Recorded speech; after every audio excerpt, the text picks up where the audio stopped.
Chapter 4776. Let's move on. Zhuan said calmly as he retracted his aura. Everyone's respect for Zhuan grew. Zhuan's words were like an imperial edict to them, and no one dared to disobey him. The group continued to move towards the peak of the divine mountain in an orderly manner. Zhuan discovered that the mountainside was shrouded in clouds and mist, blurring his vision and reducing his range of vision. Moreover, the clouds and mist had the ability to block divine sense. Zhuan's divine sense could only reach a range of 12 meters at most. What made Zhuan feel relieved was that the number of evil spirits decreased significantly after they reached the mountainside. Of course, the evil spirits were also stronger. However, Zhuan's primordial grandmist technique was extremely effective against evil spirits. Therefore, no matter how strong the evil spirits were, it didn't make much of a difference to Zhuan. Most of them were devoured and refined by him, turning into his own energy. 6 hours later, Zhuan and the rest arrived at a valley about 100 meters away from the mountaintop.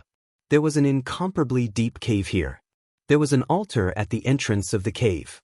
The altar was forged from some kind of translucent jade, and at the top of the altar was a statue of a strange beast with a human head and a dragon body.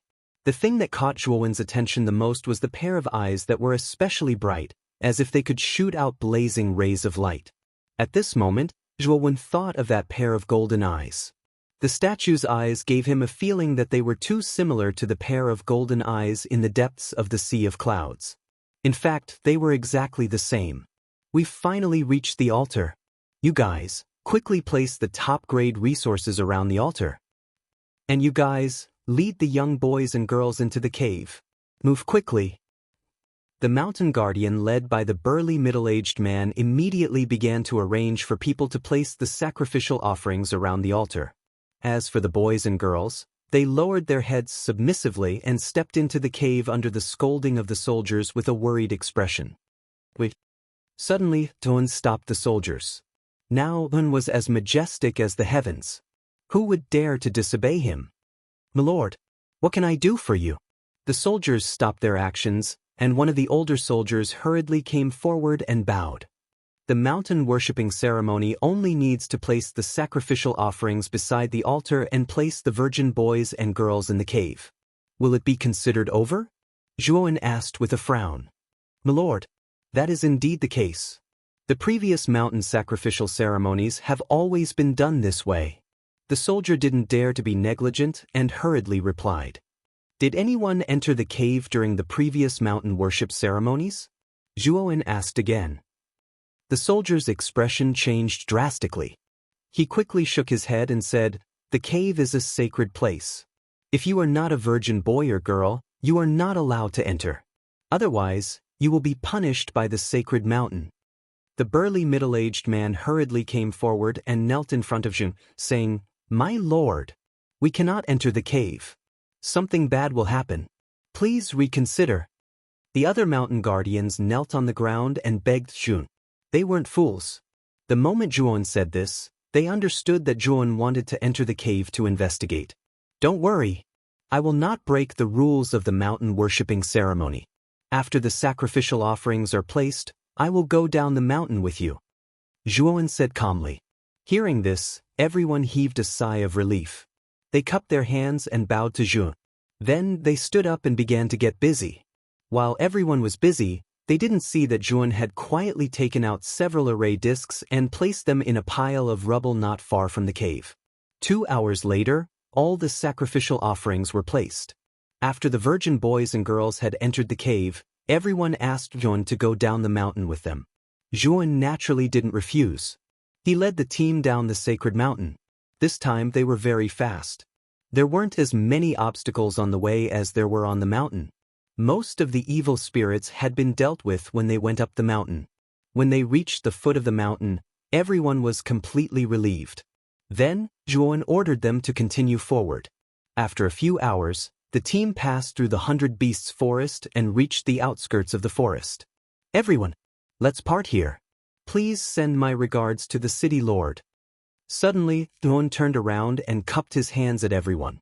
He then took out an array disc and crushed it. Suddenly, a blazing white light enveloped Zhuan. Then, Zhuowen's figure disappeared before everyone's eyes. Is this a teleportation wave? Where is Lord Zhuo going? Everyone in the team stared at the white light that disappeared in front of them. They were all stunned. After regaining their senses, they surprisingly all looked back at the sacred mountain in the depths of the 100 Beasts forest. I'm afraid Lord Zhuo has set up a teleportation formation on the sacred mountain in advance. He must have planned to return to the sacred mountain. He came down with us because he wants to send us back to Yin and Yang City safely. The burly middle-aged man muttered to himself. His eyes were filled with complicated emotions, helplessness, and gratitude. Should we go after Lord Zhuo? A mountain protector whispered. We don't have Lord Zhuo.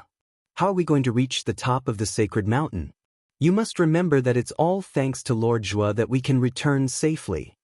The burly middle-aged man looked coldly at the cultivator who spoke. The latter quickly lowered his head, his eyes full of shame. Let's go. Let's return to Yin and Yang City first. As for Lord Zhuo, I respect his decision. Kue? After the burly middle-aged man finished speaking, he waved his sleeves and left, heading toward Yin and Yang City. Everyone looked at each other and didn't say anything. They followed the burly middle-aged man and left. Not far from the cave at the top of the sacred mountain, a white light shot up into the sky from an inconspicuous pile of rubble. A figure slowly walked out from the white light. He was none other than Zhuowen. I want to see. What's the secret in this cave? Zhuowen strode into the cave. However, he didn't realize that the moment he stepped into the cave, the sea of clouds around the sacred mountain suddenly raged, setting off terrifying waves of clouds that surged endlessly. In the depths of the sea of clouds, a pair of golden eyes gradually lit up. They were like two inextinguishable divine lights that silently looked at the cave. The cave passageway was so deep that it seemed to have no end. As Zhuowen continued to go deeper, he spread out his divine consciousness. His divine power kept surging in his body, and he was vigilant of the dangers that could appear at any time. However, to Zhuowen's surprise, as he continued to go deeper, he didn't encounter any danger. There weren't even any traps in the cave. It was just like an ordinary cave. I'm almost at the end of the cave. Zhuowen turned a corner and saw a ray of dim light in front of him. His eyes were filled with excitement as he quickly walked out. The moment he reached the end, he saw the scene behind him and couldn't help but be stunned. Chapter 4777. Remember in 1 second. Wonderful, no pop-up window free reading. What appeared in front of Zhuowen was an extremely vast stone room. The stone room was quite simple. There was only a stone table and 2 stone stools inside. What surprised Zhuowen even more was that there were 2 cups of steaming hot wine on the stone table, and in the middle of the stone table was a small stove. In the stove, there were some flames, and on top of it was a glazed wine jug. Steam was rising from it. Obviously, the wine in the jug was boiling. Where are the boys and girls? Zhuowen frowned and looked around. He found that there was nothing in the stone room except for the table, 2 stools, and the wine jug on the table. Especially the wine. It was as if someone had been cooking wine here, but had left at the last minute. All of this was too strange. Zhuowen showed a look of vigilance. The divine power in his body surged out, ready to deal with any danger that might come at any time. He clearly saw the boys and girls enter the cave. He didn't even find any teleportation fluctuations in the cave. His divine sense didn't feel the existence of an illusion here. Since it wasn't a teleportation or an illusion, where did the boys and girls go? You are a guest from afar. Little friend, since you are here, please take a seat. Suddenly, a hearty voice came from the corridor outside the stone room. Zhuowen turned around and saw a middle-aged scholar with a tall crown on his head and a feather fan in his hand slowly walking over. Zhuowen's first impression when he saw the middle-aged scholar was that this person's eyes were very bright, like blazing suns. He didn't dare to look at them. They were too bright. Who are you? Zhuowen asked with a slight frown. He didn't expect to see a stranger in the divine mountain. It was too strange. And looking at this person's appearance, he seemed to be the owner of this stone room. Otherwise, this person couldn't be so calm and so familiar with this place. I'm just a mountain idler. The middle-aged scholar didn't seem to notice Zhuowen's vigilance. He walked to the front of the stone table and took down the boiling wine jug. He smelled the fragrance of the wine and revealed an intoxicated expression. "This is the Luotian wine that I brewed myself. It's a rare nectar that only appears once in 1,000 years. It's rare for me to take it out to entertain you, little friend, so don't waste it." The middle-aged scholar sat in front of the stone table and raised the wine cup in front of him, drinking it in one gulp. His face revealed a pleased expression as he laughed. "The taste of Luotian wine is the best when it's warm." Zhuowen stood where he was and silently looked at the middle-aged scholar. His heart trembled as he found it increasingly difficult to see through the ladder. After thinking for a moment, Zhuowen walked forward and sat across from the middle-aged scholar. "Did you deliberately set up the golden lightning at the foot of the mountain? Are you trying to lure me to the dark side of the mountain?" Zhuowen raised the wine cup and drank it in one gulp. He gently placed it on the stone table as his sharp eyes stared at the middle-aged scholar. The middle-aged scholar refilled his and Zhuowen's wine cups and smiled. "Little friend, you're really smart. It seems that the imperial astronomer has good foresight. The people they choose are basically all dragons and phoenixes among men." Zhuowen's heart moved. It seemed that his guess was right. This middle-aged scholar should be the owner of the golden eyeball hidden in the sea of clouds at the mountainside of the mountain. Zhuowen raised his wine cup and toasted the middle-aged scholar as he said in a low voice, "Zhu Huang. He's the founder of this mountain."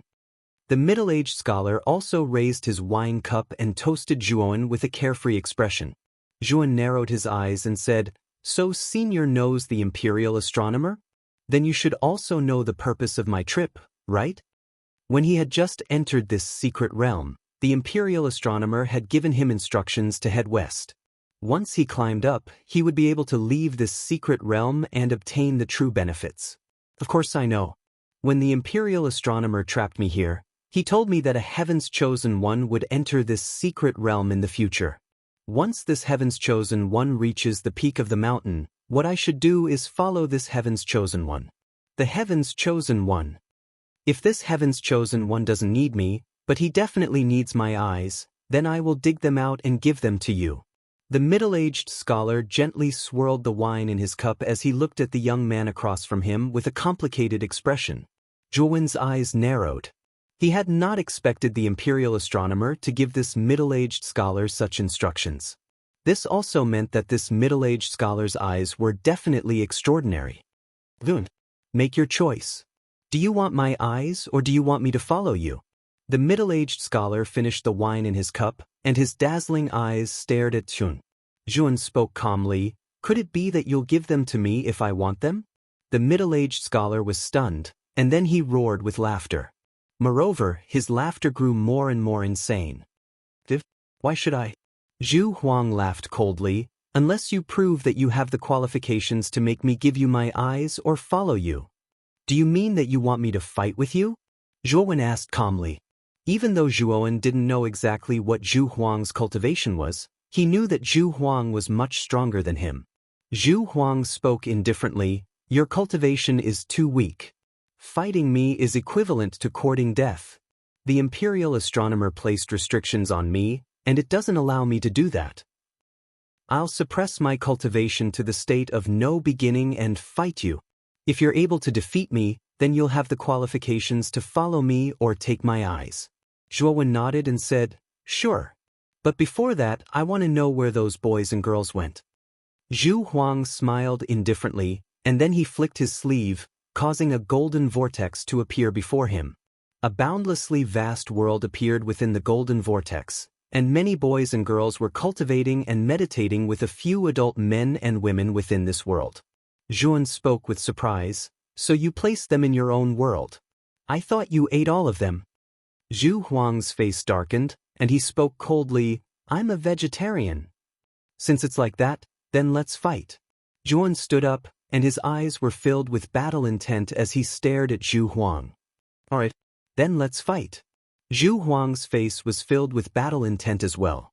As he stood up, his imposing aura rose explosively without end like an erupting volcano, and it instantly arrived at an extremely terrifying state. Zhuan was shocked in his heart because Zhu Huang was right. Zhu Huang's cultivation was much stronger than his own, and Zhu Huang was probably an expert amongst the primeval gods. Zhu Huang was probably a high-rank primeval god. At the instant Zhu Huang's imposing aura reached its limit, it instantly fell back down, and it was suppressed to the state of no beginning. At this instant, Zhu Huang strode forward, and his right palm was like a bolt of lightning as it slapped down toward Zhuan. Zhuan remained fearless, and he slapped out with his palm as well, and it collided heavily with Zhu Huang's palm. Rumble! Boundless explosions resounded from the collision between them, and then the entire stone room collapsed. Chapter 4778. A sea of clouds roiled at the peak of the divine mountain. Suddenly, a terrifying pillar of light shot into the sky, tearing apart the endless sea of clouds and piercing through the depths of the sky. Two figures shot into the sky and fought fiercely with unparalleled poise. Terrifying explosions resounded endlessly in the sky. Terrifying auras instantly spread across the entire giant island like a tsunami that could topple mountains and overturn seas. At the same time, countless cultivators in every city on the giant island raised their heads to look at the divine mountain at the center of the island. They saw that the sea of clouds above the divine mountain was brutally torn apart, and terrifying energy ripples spread out in all directions in a ring shape. Some of the stronger cultivators took a closer look and were shocked to see two figures fighting in the depths of the sea of clouds that had been torn apart. Someone's fighting on the divine mountain. Who are those two? Could it be that the Lord from the divine mountain has come out? Many cultivators in the countless cities on the giant island trembled with fear. They seemed to have thought of something and all knelt on the ground. There were many legends about the divine mountain in the cities on the giant island. Everyone believed in the existence of the divine mountain without a doubt. Otherwise, they wouldn't have held a sacrificial ceremony. Now that two figures were fighting on the divine mountain, many people thought that it was a miracle. The existence from the divine mountain had appeared to show them a miracle. Inside the city lord's manor in Yin and Yang City, the burly middle-aged man was explaining the situation on the divine mountain to the city lord, Gong Jinghuan, with the mountain protectors and soldiers. What? Zhou Xiaoyu has returned to the divine mountain? Why did he go back? Gong Jinghuan paled and hurriedly asked. The Grand Rose Gang's leader, Shi Han, Shi Chang, Yang Zhua, and Yu Hong all looked disappointed. When Zhuan went to the divine mountain, they had already guessed that Zhuan might not return. This was because Yun wasn't from the giant island in the first place. His goal on the giant island was only to ascend the divine mountain. Boom boom boom.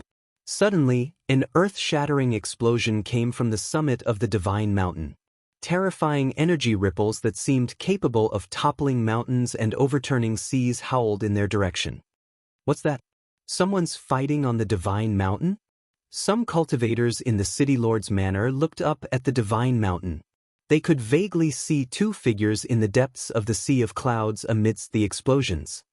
It's the lord of the divine mountain. Gong Jinghuan's pupils contracted slightly. He seemed to have thought of something and hurriedly knelt on the ground. Shi Han, Shi Chang, and the others in the city lord's manor also knelt on the ground with respectful gazes. The divine mountain had a special meaning to them. The entire island was protected by the mountain. How could they not be respectful now that the Lord of the Divine Mountain? City Lord. Who's the other person? In the City Lord's mansion, a cultivator knelt on the ground and voiced the doubts in his heart. Gong Jinghuan shook his head and said, "How would I know? This person can fight against the Lord of the Sacred Mountain, so he's probably a powerful existence on par with the Lord of the Sacred Mountain. He's far from what we can speculate." The burly middle-aged man who was kneeling not far away said thoughtfully, "Sir City Lord. City Lord, do you think the other person could be Master Zhua? After all, he also made it to the peak of the divine mountain." Everyone fell silent upon hearing this. Everyone wore incredulous expressions. Impossible. What kind of being is the Lord of the divine mountain? Anyone who can fight him must be a supreme being. Although Master Zhua is strong, he's only at the level of the Tao of no beginning. How can he fight the Lord of the divine mountain? It's impossible. Many people present shook their heads. They did not approve of the burly middle-aged man. Gong Jinghuan also shook his head. I've seen Zhuo Xiaoyou's strength. He's indeed much stronger than the normal Tao of no beginning, but he's not strong enough to fight the Lord of the Divine Mountain. Hearing this, everyone nodded in agreement. Shi Han, Shi Chang, and the others' eyes flashed as they stared intently at one of the figures fighting on the Divine Mountain.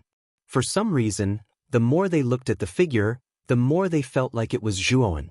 Perhaps the other person fighting the Lord of the Divine Mountain could really be Zhuowen? This also meant that Zhuowen had actually been concealing his cultivation all this time. Boom, boom, boom. Zhuowen hovered in midair at the peak of the Divine Mountain. Purple-gold divine swords that were hundreds of meters long revolved around him in a mysterious arrangement. Opposite Zhuowen stood the slender Zhu Huang. At this moment, Zhu Huang's body was emitting a dazzling light as if he was a sun that was releasing its own light and heat. His eyes, in particular, were shining with golden light as if they contained two balls of golden flames that would never be extinguished.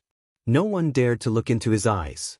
Zhuowen, if this is all you've got, you're destined to lose today. Zhu Huang laughed and took a step forward. It seemed very slow, but in the blink of an eye, he appeared above Zhuowen. Zhu Huang pressed his right palm down gently. Endless dazzling golden light condensed in his palm and formed a strange golden pattern. Boom, boom, boom. To Zhuowen's horror, the purple-gold divine swords above him exploded one after another. Zhu Huang's right palm swept over and landed heavily on Zhuowen's chest. Zhuowen retreated rapidly and put his hands in front of his body to block. Boom! When the two collided, energy spread out like an abyss, causing the surrounding space to distort and collapse. Zhuowen grunted and retreated a few hundred steps. Every step caused the surrounding space to rumble. I really thought you were the chosen one? Unfortunately, you've disappointed me. Zhu Huang shook his head as the golden light in the depths of his eyes gradually dimmed. Zhu Huang, how do you know that I've already used all my strength? Zhuowen took a deep breath, and his eyes turned pitch black. Endless demonic mist instantly gushed out from all the acupoints on his body. In the blink of an eye, Zhuowen's entire body was covered by the demonic mist. His aura suddenly skyrocketed and reached an unbelievable level. Immemorial demonic qi? Interesting. Zhu Huang felt the terrifying aura of the immemorial demonic qi around Zhuowen, and his eyes revealed a look of interest. Zhuowen leaped up and the spiritual sword essences swept out. They turned from purple gold to pitch black and gathered together to form a gigantic pitch black longsword. Slash! Zhuowen's right hand slashed down. The gigantic pitch black longsword tore through space and shattered time as it slashed down fiercely. The vast sea of clouds around the Divine Mountain was swept away. It was actually cut into two by the pitch black longsword. The clouds quickly split into two halves. Zhu Huang's eyes turned serious. His originally dim eyes suddenly emitted a dazzling light. The light became more and more intense. In the end, two blazing golden flames rushed out of his eyes and instantly pierced through the sky and collided heavily with the pitch-black longsword. To Zhuowen's surprise, the spiritual sword essences under the demonic qi state were burned into nothingness by the golden flames. And the golden flames became more and more intense and instantly spread across the entire sky as if they were burning the heavens. Then, the burning heaven flame locked onto Zhuowen and swept over, instantly engulfing Zhuowen's figure. Chapter 4779. The next day. Sure enough, Xiao Zhonghan set up a stage in the residence and invited Miss Chu inside to watch the opera. The man hugged the beauty as he sat at the head of the table. The servants below all lowered their heads, not daring to breathe loudly. Qingwan, this grape is very sweet. You should also try one. Out of the corner of his eye, Xiao Zhonghan caught a glimpse of a sleeve outside the door. The corners of his mouth hooked up wickedly, but the words he spoke were incomparably gentle. Shen Xin's footsteps paused. Her eyes fell on the man's handsome face and a sour feeling rose from the bottom of her heart. In the 7 years they had been married, he had never treated her so gently, As if sensing her gaze, the man lifted his eyes and no longer had the slightest bit of gentleness from before. This commander and Qingwan have already waited for a long time. Why did you only come out now? Dilly-dilling, do you feel wronged by singing for this commander? His eyes were full of ridicule. Shenxin's face was pale. No. Forcefully suppressing the bitterness in her heart, she flung her sleeves and her voice rose in spirals. Following her voice, Xiao Zhonghan's expression became increasingly unsightly and the hand holding Chu Qingwan's waist also tightened. Young commander? Chu Qingwan lifted her eyes to look at him. However, he seemed to have not heard her. His eyes narrowed as he coldly stared at the thin figure below. I didn't expect that Governor Shen's daughter would be so good at singing. Shenxin's eyelashes trembled. No matter what it was, as long as he said it, she would do it. But it was like this. It was this kind of obedience, this kind of resignation that caused Xiao Zhonghan's heart to abruptly rise to the heavens. Someone come. Young commander. Go, bring over 1,000 coins. The servant hastily accepted the order and left. The remaining servants were even more terrified. Only Chu Qingwan looked at Xiao Zhonghan with a thoughtful gaze. Soon the man came up with a large tray. On the tray, there was a lot of steel. Xiao Zhonghan looked at the coins and suddenly let go of Chu Qingwan's arm. He reached out to take the tray. Young commander. A voice sounded and Xiao Zhonghan looked over. Chu Qingwan's voice was probing. Do you truly hate her? Xiao Zhonghan's cold eyes narrowed. Naturally. If she dies, what will happen to the young commander? Chu Qingwan asked almost instinctively. Xiao Zhonghan's eyes flashed as he shot a glance at the woman who was still singing. His voice abruptly turned ice cold. If she dies, this marshal will wear a red banner and hold a banquet to celebrate. As soon as he finished speaking, he moved his hand, and the room was filled with the sound of pendants bouncing about. Shenxin, you sang very well today. This 1,000 yuan is this marshal's reward to you. Finished speaking, he turned and left. Behind him, Shenxin's footsteps were disturbed by the rolling pieces of steel. She fell heavily to the ground, but she didn't even cry out in pain. She just kept her head lowered, and the tears and despair in her eyes could no longer be hidden. After a long while, Madam, the young commander has already left. Chu Qingwan's voice sounded. Shenxin didn't raise her head. She just nodded her head and propped herself up. She turned around and walked straight with what little self-respect she had left. However, she had only taken 2 steps when a voice filled with pity and compassion called out to her from behind, Madam. She paused. Good and evil will eventually be repaid. In fact, Madam doesn't need to feel sorry for herself. When you schemed against the young commander and your own sister in the past, you should have long thought of today's situation. The color of blood instantly receded from Shenxin's face. Chapter 4780. Brother Zhua, I am willing to follow you back to the chaotic starry sky. Zhu Huang cupped his hands and bowed to Zhuowen excitedly. Zhuowen helped Zhu Huang up and said solemnly, Brother Zhu Huang, you also said that if you leave this world, the human race of this world will suffer a calamity. Is there a way to solve this?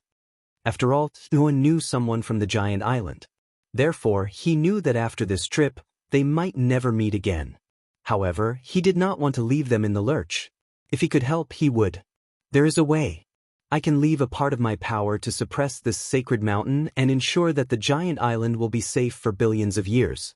Of course, the ancient star system has already become like this. It is still a question whether it can last for billions of years, let alone this secret realm. Zhu Huang could not help but laugh at himself when he said that. Thank you, Brother Zhu Huang. Zhuowen cupped his hands and thanked him. It is not a big deal. Zhu Huang waved his hand and said, Brother Zhua, now that you have successfully passed the trial of the secret realm, it is time for me to give you the item. Zhuowen was curious when he heard that. Although he knew that the imperial astronomer had left something in the secret realm, he did not know what it was exactly. Come with me. Zhu Huang smiled and stepped on the ground with his right foot. The ground in the middle of the stone room cracked open. Zhu Huang took a step and stepped into the depths of the crack. Zhuan did not suspect anything and followed closely behind him. After feeling a burst of dizziness, Zhuowen discovered that he had arrived at a strange space. The space seemed to have no beginning or end. It was completely dark and there was only a sphere in front of him that was emitting a white light. This is... Zhuowen's eyes narrowed when he saw the sphere. He could feel an endless amount of nomological energy in it. The nomological energy was very beneficial to him. However, other than the nomological energy that Zhuowen sensed from the sphere, he also sensed a terrifying destructive energy in its depths. This was the law of destruction energy within the ball of destruction. This is a virtual sphere created by the esteemed imperial astronomer himself. It contains the laws of destruction and Daos of destruction, and it contains the power of the Archean era. It clearly describes the process of how to destroy laws and Dao laws. It should be very helpful for you to advance to the primordial god stage. Zhu Huang pointed at the sphere in front of him and smiled at Zhuan. Law of annihilation? Dao laws? Zhuan looked at Zhu Huang in confusion. Zhu Huang smiled and said, "You probably haven't come into contact with the cultivation methods of the primordial gods, so it's normal that you don't understand. You should have the primordial grand mist technique on you, right? Is there no record of it?" Zhuowen said solemnly, "The primordial grand mist technique does contain the primordial divine race's cultivation method. I've read it before, but I couldn't understand it." That's right. Beneath the primeval gods, cultivators cultivate the natural laws, but they are one with the Tao and magic, borrowing the natural laws and the Tao of heaven and earth to fight and attack. But the primordial gods are different. They are high and mighty, and they are never restrained by the natural laws and Tao laws. They are not existences that abide by the rules, but existences that set the rules. Therefore, the natural laws and Tao laws of the Chaos Star have no restraint on them at all. This is also why ordinary primordial gods can easily annihilate experts of the Tao laws without beginning. How can someone who abides by the rules fight against someone who sets the rules? Zhu Huang spoke frankly with assurance and patiently explained to Zhuan the difference between the cultivation methods of the primordial gods and those of the lower realms. In the chaotic starry sky, there have been many brilliant figures who have appeared. Among these people, there will always be a portion of them who are extremely rebellious. They hate to abide by the rules, and they prefer to set the rules. It is precisely because of such rebelliousness that they finally embarked on the path of breaking the laws. As the saying goes, there can be no construction without destruction, and construction after destruction. When they finally succeeded in breaking the laws, they touched the threshold of the primordial gods and finally broke through the shackles of the lower realms, ascending to the primordial star system. As he listened to Zhu Huang's patient explanation, Zhuan finally understood the greatest difference between the cultivation methods of the primordial gods and those of the lower realms. At the primordial god realm, it was no longer possible to distinguish between the strong and the weak by strength, and it should be distinguished by the strength of the ability to set the rules. The energy of the laws on the surface of this sphere is for you to absorb to raise your cultivation to the peak of the Tao laws without beginning. The energy of the laws of destruction within it is for you to comprehend how to advance to the primordial god realm. Zhu Huang pointed at the sphere and continued, "I wonder if you understand what I'm saying?" "Thank you, Brother Zhu Huang. I basically understand everything you've said." Zhuan cupped his fists gratefully. "Since you understand, then give it a try. The early stages shouldn't be difficult for you. You only need to absorb the energy of the laws and raise your cultivation." Zhu Huang smiled. Zhuan nodded when he heard this, and then he walked over to the sphere and sat down cross-legged before starting to circulate the primordial technique. Swoosh, swoosh, swoosh.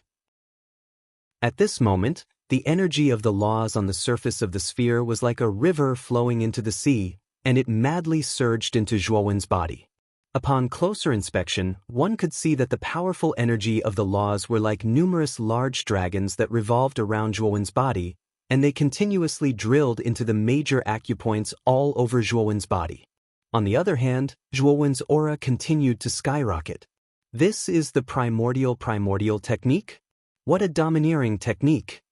Zhu Huang stood not far away, silently watching Zhuan madly absorb the energy of the laws, and his eyes revealed a trace of astonishment.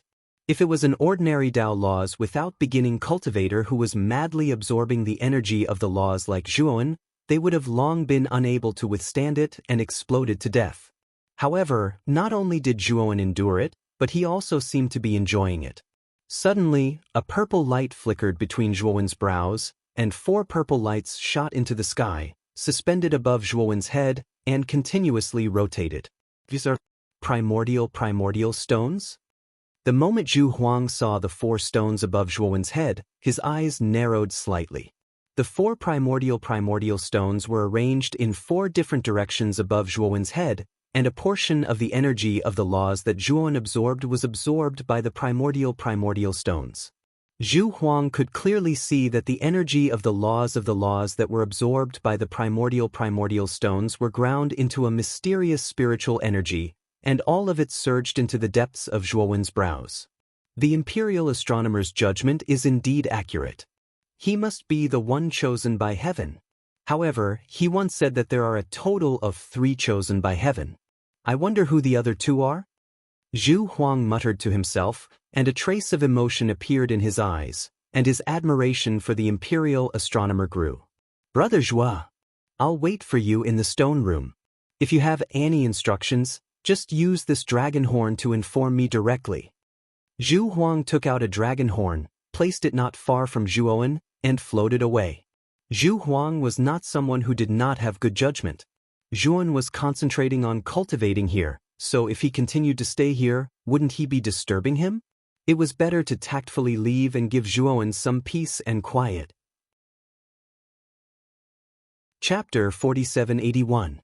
In the sky above the ancient heavenly Tao Academy, 4 streams of light flashed past and landed in front of the magnificent courtyard gate. The person in the lead was an old man wearing a green robe with a green lotus pattern drawn on it. He was Saint Master Green Lotus. The other 3 were Kai Chen, Qiyang, and Qing Lei, the 3 Saint Masters. These 4 people were ordered by Patriarch Tianzhu to investigate the whereabouts of the friend the Chosen One was going to meet, which was Ma Yujie's whereabouts. Unfortunately, the 4 of them searched all over the 100 outer regions and spent a full 5 years, but to no avail. Saint Master Green Lotus, we haven't collected any clues at all. How are we going to report back? Saint Master Kai Chen said with a bitter face. The 2 Saint Masters, Qiyang and Qing Lei, also had ugly expressions. Saint Master Green Lotus sighed softly and said, "We can only report this matter to Patriarch Tianzhu. Of course, it's not like we didn't gain anything at all. At least we found Zhuan's clansman and learned that Zhuan's friend is called Ma Yujie." Zhuan's clansman said that Zhuan went to find Ma Yujie back then. Later on, the 2 of them seemed to have left the 100 outer regions. As for where they went, no one knows. Saint Master Qiyang frowned slightly. This matter will be decided by Patriarch Tianzhu. I wonder how Saint Master Horn Dragon and the rest are progressing with the Abyss Master? Saint Master Qing Lei said in a deep voice. In this operation, the 8 Saint Masters were divided into 2 groups. One group directly followed the Abyss Master to find the Chosen One, and the other group was to find clues about the Chosen One's friend. They returned empty-handed, so they naturally hoped that the other group could obtain the corresponding clues. Let's go. Let's go see Patriarch Tianzhu and ask for his opinion, Saint Master Green Lotus said calmly. With that, Saint Master Green Lotus led the 3 Saint Masters and rushed towards the depths of the ancient heavenly Tao Academy. In the depths of a magnificent hall, Saint Master Green Lotus led Kai Chen, Qiyang, and Qing Lei to bow to the heavy curtains in the depths of the hall. How's the investigation? Behind the curtain, Patriarch Tianzhu's ancient and vicissitudes of life voice faintly sounded, shaking one's soul and soul. The 4 Saint Masters all lowered their heads, their eyes filled with shame. We are ashamed that we did not find any useful information. We only know that the Heaven's Chosen One's friend is called Ma Yujie. We have also investigated this person, but his identity and origin are unknown. It seems that he came from the same starry sky as Zhuan. Saint Master Green Lotus cupped his hands and said respectfully, "It was wandering the starry sky again. This starry sky is really an extraordinary place, Forefather Tianju said in surprise. Only then did the four sacred masters come to a realization. They didn't think of what old ancestor Tianju said at first, but now that he said it, they came to a realization. Whether it was Zhuan, Mayujie, or Sakyamuni, all three of them came from the same lower realm starry sky, the wandering starry sky. Needless to say, Yuan was already the chosen one in their eyes. On the other hand, Mayujie's origins were mysterious and extraordinary. Even they couldn't find out his exact origins, which meant that this person wasn't simple either. Needless to say, Sakyamuni's talent was so powerful that no one in the younger generation of the 100 Outer Realms could compare to him. Furthermore, he had gradually caught up to many of the peerless experts of the older generation. Dean, do you mean that we should investigate this wandering starry sky as well? Saint Master Green Lotus asked.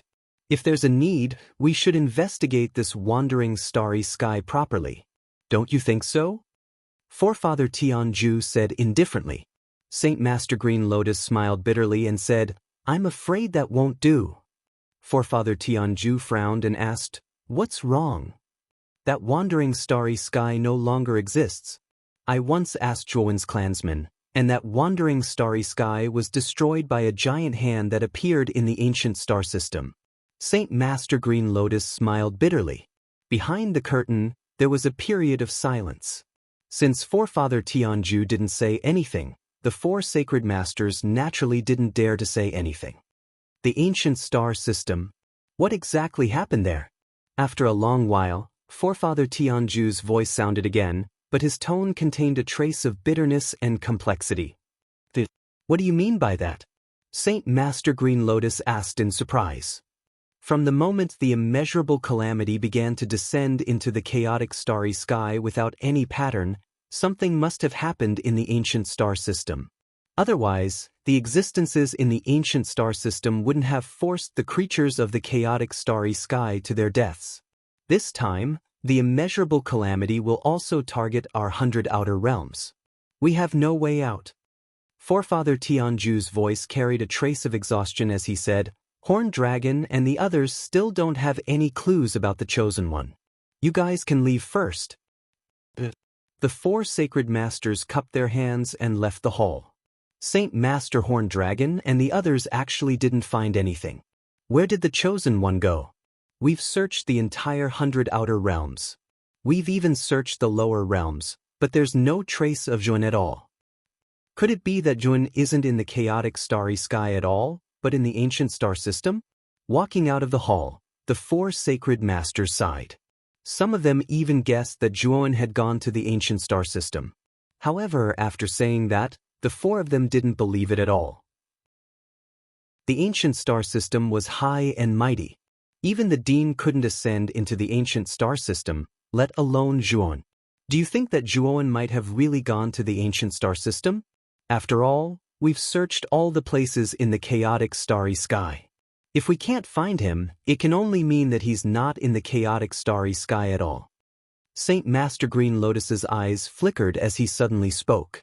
Green Lotus. I'm just saying. Don't take it seriously. Saint Master Qiyang waved his hand. Let's wait for news from Saint Master Horned Dragon and the others. Perhaps they'll find something. I'll take my leave first. After Saint Master Kai Chen finished speaking, he turned into a streak of light and left. After Saint Master Kai Chen left, Saint Master Qing Lei and Saint Master Qiyang also took their leave. Saint Master Green Lotus sighed softly. With a light step, he turned into a streak of green light and headed back to his cave abode. When Saint Master Green Lotus returned to his cave abode, he discovered that the vast pool above his cave abode had completely changed. The originally clear green pool water had become extremely dirty, and the green lotuses that grew in the pool water had withered one by one. From afar, it looked like a pool of stagnant water. It was no longer as beautiful as it used to be. Not good. Why has my cave abode become like this? Where's Lien Rong? Saint Master Green Lotus's expression changed drastically. With a stomp of his right foot, the dirty pool water gradually separated, and a withered green lotus rose from the bottom. The green lotus landed on the green lotus seat. Soon, the the lotus seat sank and disappeared into the pond. When Green Lotus arrived at the underwater world, his gaze was as gloomy as water. The world in his cave abode had been completely shattered. At a glance, it was a mess. The green mountains and clear waters of the past had been brutally cut off by some kind of powerful force. The jade palaces had turned into ruins. Chapter 4782. Saint Sovereign Azure Lotus's divine sense swept across the entire cavern world like a large net and finally landed on the peak of a huge mountain. At this moment, on the peak of this huge mountain, there was a palace that was dim and without light. There were many damaged places and even more places that were in ruins. The instant he saw this palace, Saint Sovereign Azure Lotus's expression completely changed. This palace was the core of his cavern world, and at the same time, there was an entrance to his secret realm inside. Lien Rong is inside. Saint Sovereign Azure Lotus's gaze slightly changed and his divine sense immediately swept towards Lien Rong's aura in the depths of the palace. Without even thinking, he rushed into the palace. Inside the palace, it was a mess. Many servants that were refined from lotus roots were lying all over the place with broken arms and legs. It was extremely miserable. Saint Sovereign Azure Lotus took a step forward and rushed towards the depths of the palace. Soon he stopped in front of a paper door. At this moment, the paper door was still tightly shut. His divine sense discovered that Lien Rong had fainted in a pavilion in the courtyard behind the paper door. Saint Sovereign Azure Lotus did not think too much about it. He opened the paper door and rushed into the pavilion in the courtyard and carried the unconscious Lien Rong. Lien Rong, wake up. After discovering that Lien Rong was fine and had only fainted, Saint Sovereign Azure Lotus let out a sigh of relief. His right finger lightly tapped the space between Saint Sovereign Azure Lotus's eyebrows. A green and gentle energy flowed from his right finger into Lien Rong's eyebrows. When Saint Sovereign Azure Lotus was treating Lien Rong, he did not notice that a cool breeze blew past and blew some of the dust in the courtyard into the outside of the paper door. He also did not expect that among the dust, there was a speck of dust that was extremely different from the rest. It was flying towards the outside of the paper door along a strange trajectory. Cough, cough, cough. At this moment, Lien Rong violently coughed a few times and slowly opened her eyes. Lien Rong, you're finally awake. Do you know what happened in my cavern? Saint Sovereign Azure Lotus hurriedly asked. At this moment, Saint Sovereign Azure Lotus was extremely angry. He had spent a lot of effort to set up this cavern. Moreover, he had spent a lot of effort to set up the secret realm in the depths of this cavern. Now, the cave abode had been deliberately destroyed, and the mystic realm was in an even worse state. He didn't go deep into the secret realm to take a look. Just by using his divine consciousness, he could tell that all the energy in the secret realm had disappeared, as if it had been plundered by someone. Master, you're finally back. The entrance to the secret realm. Oh no. Lien could not help but look at the paper door. When he discovered that the paper door was open, his expression changed completely. He said, Master, something has sneaked into your secret realm. It is wantonly plundering the energy of the secret realm and causing endless slaughter. It wasn't easy for me to use the many divine formations, restrictions, and divine weapons in the cave abode and the secret realm to suppress that thing and completely seal the paper door. Saint Master Green Lotus's pupils contracted. His terrifying divine sense surged out like a tidal wave, gathering at the entrance of the paper door. He saw the scattered dust on the ground in front of the paper door. Among the many dust particles, he recognized that there was a problem with one of them.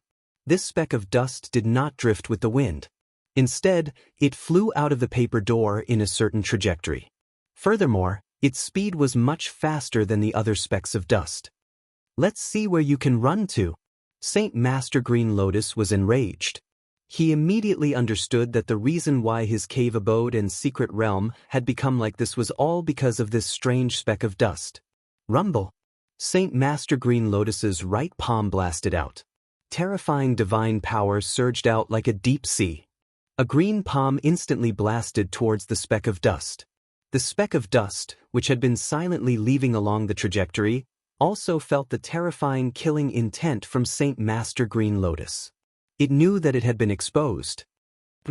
A cold snort came from within the speck of dust. Endless golden radiance surged out, and a huge golden palm swept out. Rumble! The two palms collided heavily in the void, erupting with a terrifying explosion of energy. Then, the huge courtyard directly exploded. Endless green and gold splashed out, illuminating Saint Master Green Lotus's huge cave abode in green and gold. It looked gorgeous and dazzling. Soon after, Saint Master Blue Lotus was shocked to discover that his green palm had actually exploded. The blazing golden light rapidly fled out of the cave like a flood or a ferocious beast. Let's see where you can run to. Saint Master Green Lotus was both shocked and furious. He didn't expect that the person hiding in his cave abode would be so powerful. It was likely that the person had already reached the stage of no beginning. At the same time, he was very puzzled. His cave abode had always been hidden. How could someone sneak into his cave abode and even his secret realm? However, Saint Master Green Lotus didn't think too much about it. Right now, he mainly wanted to capture this person who had been hacked into pieces. He wanted to see who this person was. He actually dared to barge into his cave abode and his secret realm. He even made such a mess of them. Bush, bush. Two air-piercing sounds resounded throughout the cave abode. The golden light and the green light chased each other in the huge cave abode. Saint Master Green Lotus's huge divine sense constantly tried to investigate the true face of the person in the golden light, but he failed. The owner of the golden light seemed to be deliberately hiding his identity.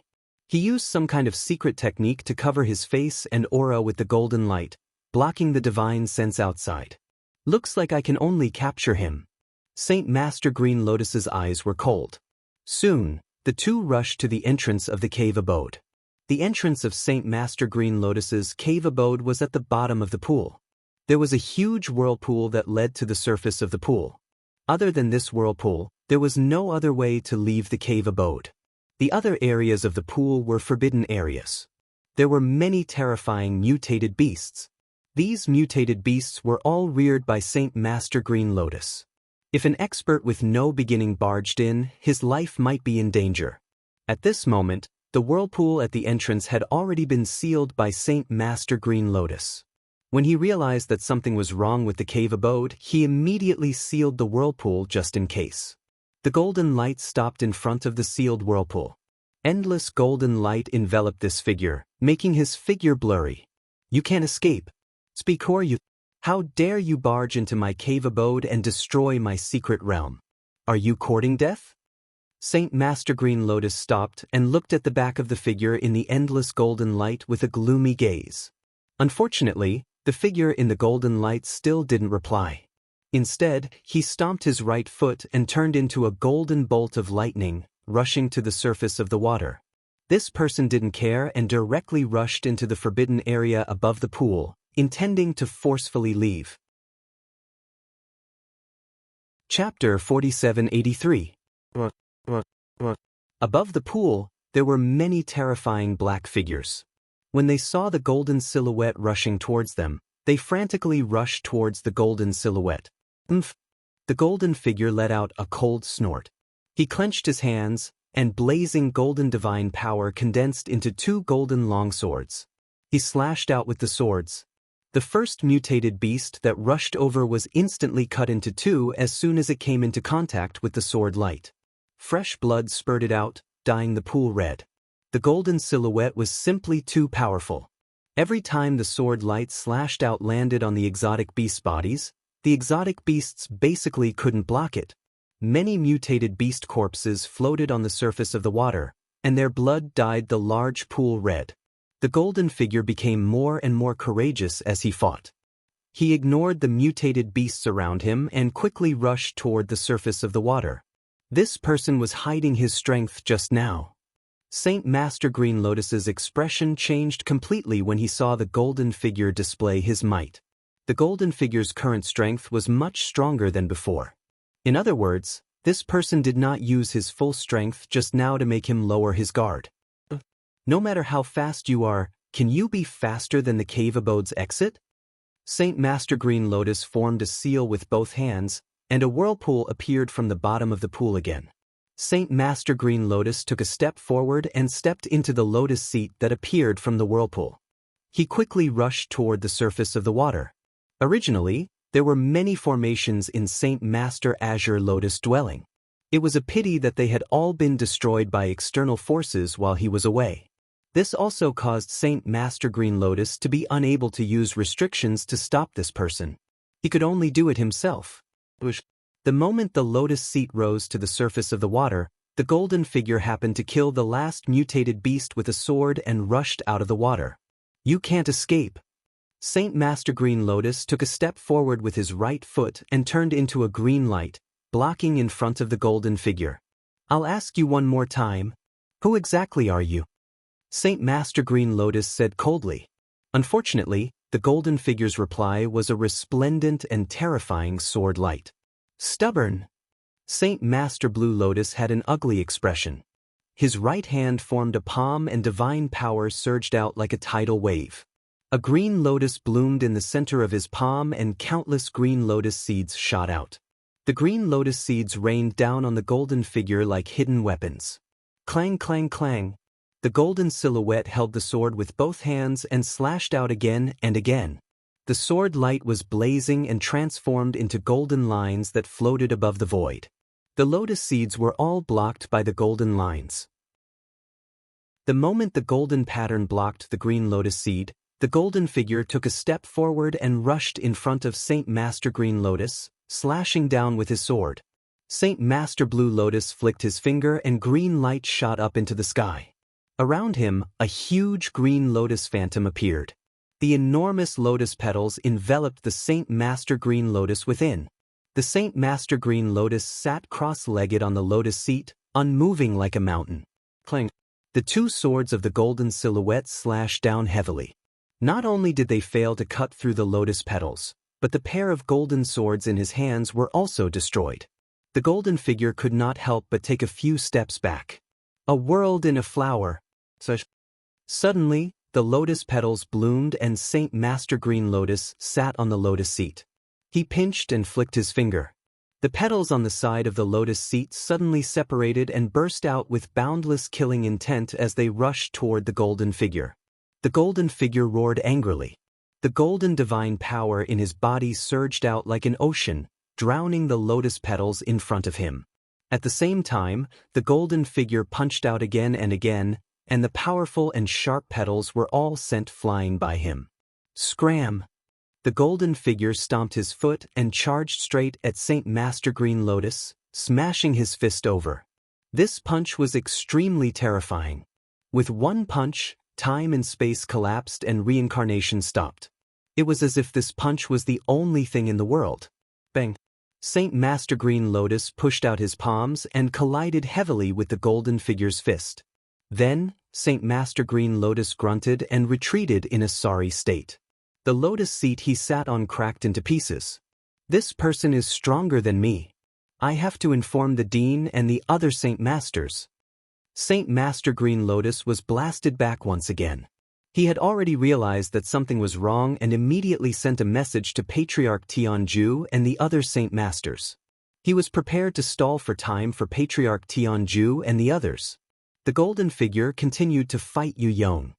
His entire body emitted a resplendent light as if a god had descended to the mortal world. He forced Saint Master Green Lotus to retreat continuously as blood flowed out from the corner of his mouth. However, Saint Master Green Lotus did not back down at all. He definitely could not let this person escape. Otherwise, it would be difficult to catch him again. The golden figure also saw through Saint Master Green Lotus's intentions. His attacks became even more intense, and the blazing golden light instantly suppressed the green light.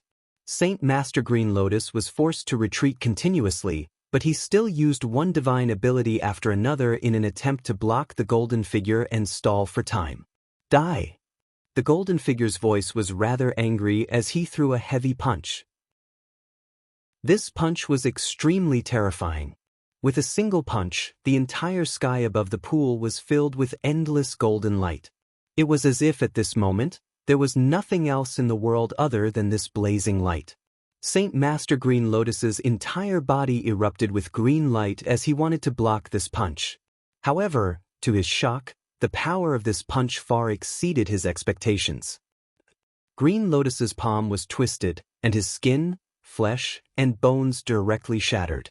The sparkling and translucent jade bone even pierced through his skin and flesh, piercing out from his shoulder. After the golden figure's punch shattered the person's right palm, the remaining force did not decrease as it heavily smashed into Saint Master Green Lotus's chest.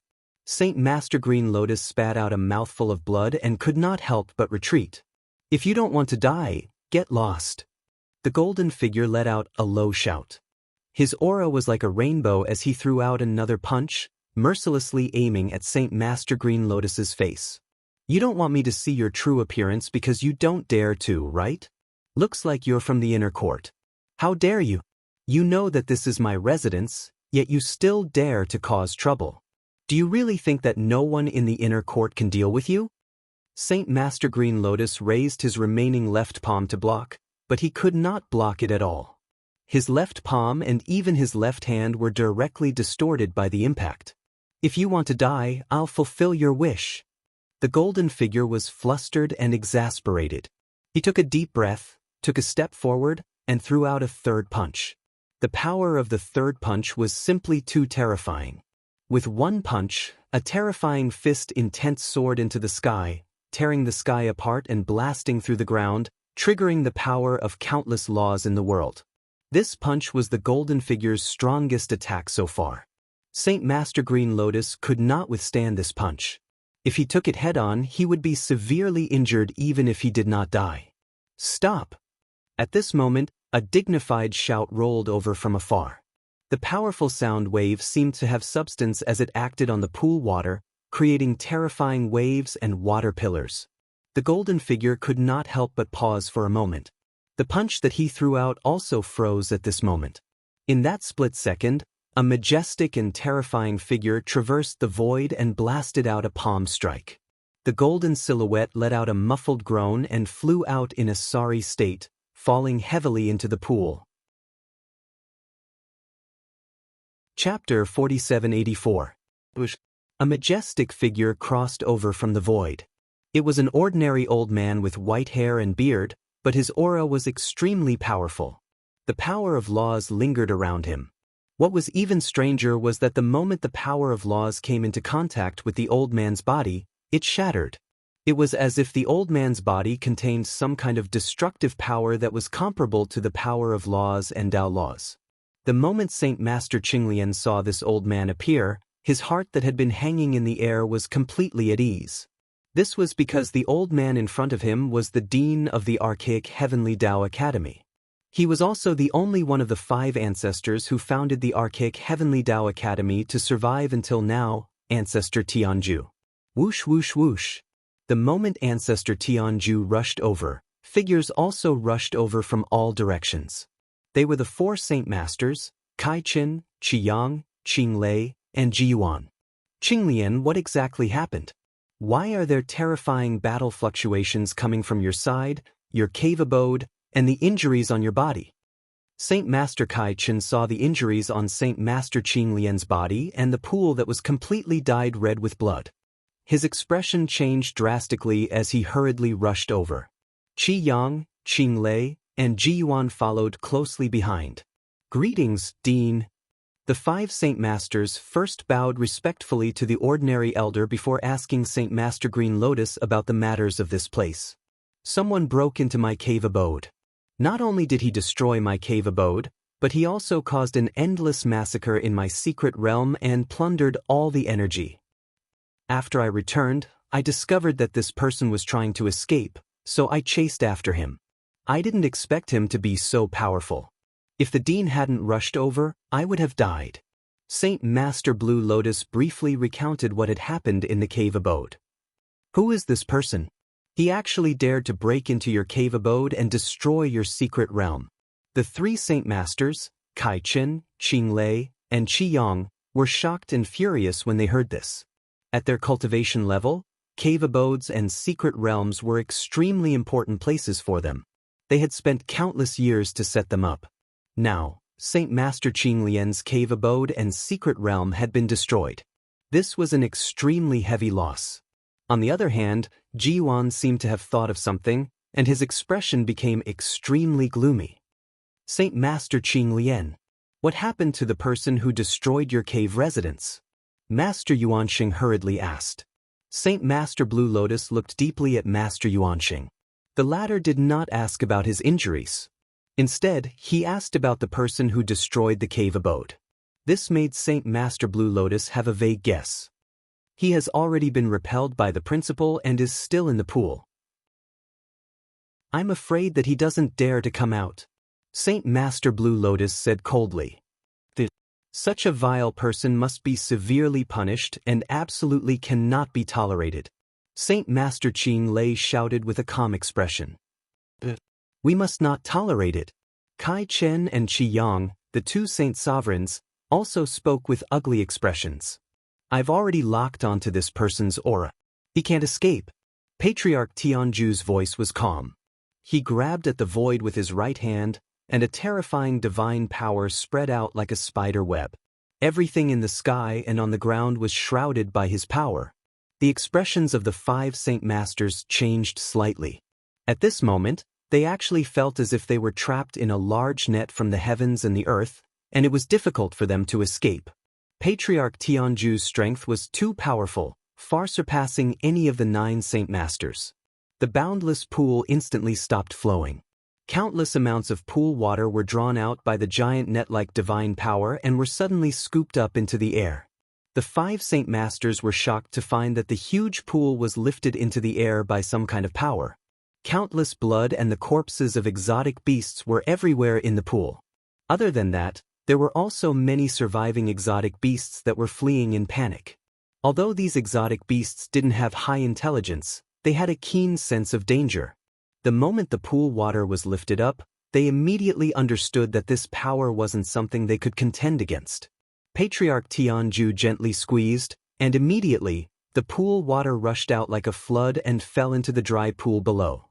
The corpses of exotic beasts and living exotic beasts also flowed back into the pool along with the water flow. Patriarch Tianju silently looked at the huge water flow that fell from the sky, his eyes flickering with a sharp light. Suddenly, a huge exotic beast corpse fell from the sky. Just as it was about to fall into the depths of the pool, Patriarch Tianju made his move. I've said it before, you can't escape. Patriarch Tianju casually slapped out, and a terrifying divine power turned into a huge hand that ruthlessly landed on the exotic beast corpse. The moment the divine power hand came, a golden light lit up from the corpse and quickly escaped into the distance. The corpse was directly blasted into a bloody mist by the divine power hand. The moment the corpse was blasted into pieces, the divine power hand didn't slow down and swept towards the direction of the golden light. Although the golden light speed was fast, how could it be faster than the divine power hand? The golden figure snorted coldly. His right hand was like a blade as he suddenly slashed towards the back.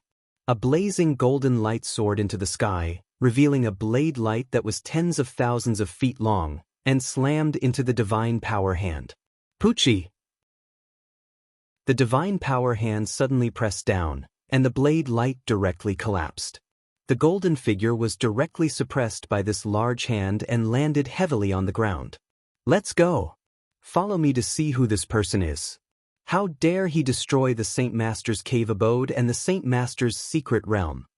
Patriarch Tianju put his hands behind his back and turned into a stream of light as he charged towards the golden figure. The 5 Saint Masters looked at each other and followed closely behind. I really don't know who this person is. He actually dares to cause trouble in my immemorial Heavenly Tao Academy. Does he think that our dean is just a decoration? Saint Master Qing Lei sneered. That's right. Our dean is one of the 5 ancestors and is the existence that has survived the longest in the 100 territories. No one in the 100 territories is his match. This person is really bold to come to my immemorial Heavenly Tao Academy to die. Kai Chen mocked. Saint Master Qing Lian didn't reply. His gaze landed on Master Yuanxing and realized that the latter was silent and his face was terrifyingly gloomy. Saint Master Qing Lian was a smart person. From Master Yuanxing's words and actions, he could tell that this golden figure was definitely related to him. Saint Master Qing Lian immediately remembered that in the past 100 years, only Master Yuanxing had come to his cave abode as a guest. Other than him, there was no one else. In other words, the last time Master Yuanxing came to be a guest, he quietly left this person in his cave abode. No wonder he felt an unfamiliar aura in the cave abode last time, but it suddenly disappeared later. At that time, he didn't take it to heart. Patriarch Tianzhu landed not far away from the golden figure. The latter was suppressed by the divine power hand and couldn't break free at all. Let this old man see just what kind of divine being you are. Patriarch Tianzhu snorted coldly. With a wave of his sleeve, the blazing golden light covering the golden figure dissipated. Chapter 4785. The golden light dissipated, revealing the true face of the figure inside. Patriarch Tianzhu and the 5 Saint Masters looked over and realized that the golden figure was a handsome young man with a golden vertical mark between his brows. Sakyamuni? Kai Chen, Qing Lei, and Qi Yang's expressions changed slightly, and they couldn't help but exclaim. On the other hand, Saint Master Qing Lian and Master Yuanxing had already guessed it, so they weren't very surprised.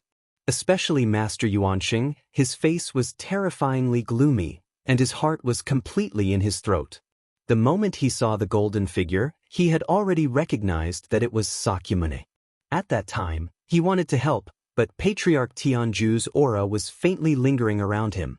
He was sure that if he dared to make a move, Patriarch Tianzhu would definitely make a move.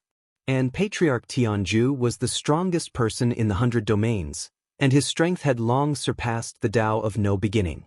How could he contend against him? Patriarch Tianzhu waved his sleeve, and the divine power hand turned into a golden god-binding chain, binding Sakyamuni tightly and suspending him in midair. Speak. Why are you doing this? Patriarch Tianzhu's expression was calm as he looked at the young man suspended in midair indifferently. Sakyamuni's gaze was gloomy. He had obtained endless benefits in Saint Master Qing Lian's cave and secret realm, and his cultivation had reached the Tao of no beginning realm. He originally thought that he could smoothly escape from Qing Lian's cave with the help of the intangible state, but he didn't expect to be trapped by Lian Rong's restriction and formation. Then, Saint Master Qing Lian rushed back and intercepted him.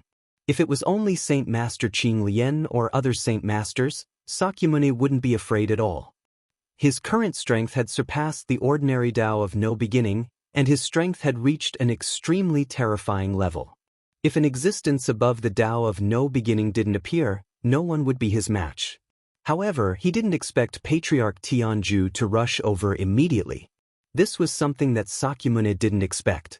Currently, in the entire 100 domains, the person he was most afraid of was Patriarch Tianzhu. This old man's cultivation and strength were unfathomable. No matter how proud Sakyamuni was, he didn't think that he was a match for Patriarch Tianzhu. Sakyamuni, the headmaster is asking you a question. Why aren't you answering? Are you feeling guilty? Saint Master Kai Chen's expression was ugly as he asked Sakyamuni. Sakyamuni's expression was calm as he said, "In order to increase our strength in order to deal with the immeasurable calamity that is about to befall us in the future. With my Tao foundation and talent, surpassing you is only a matter of time. In the entire chaotic cosmos, if there's anyone who can resist the immeasurable calamity, it's only me, Sakyamuni. Now that I'm borrowing the cultivation resources of Saint Master Blue Lotus to increase my strength, I'm also helping the entire 100 outer territories." Apart from Master Yuanxing, the other 4 sacred experts all revealed cold smiles. Sakyamuni, you're truly shameless. I admit that your Tao root and natural talent are extremely formidable, but improving yourself by devouring others is a minor Tao in the end, and it's too evil.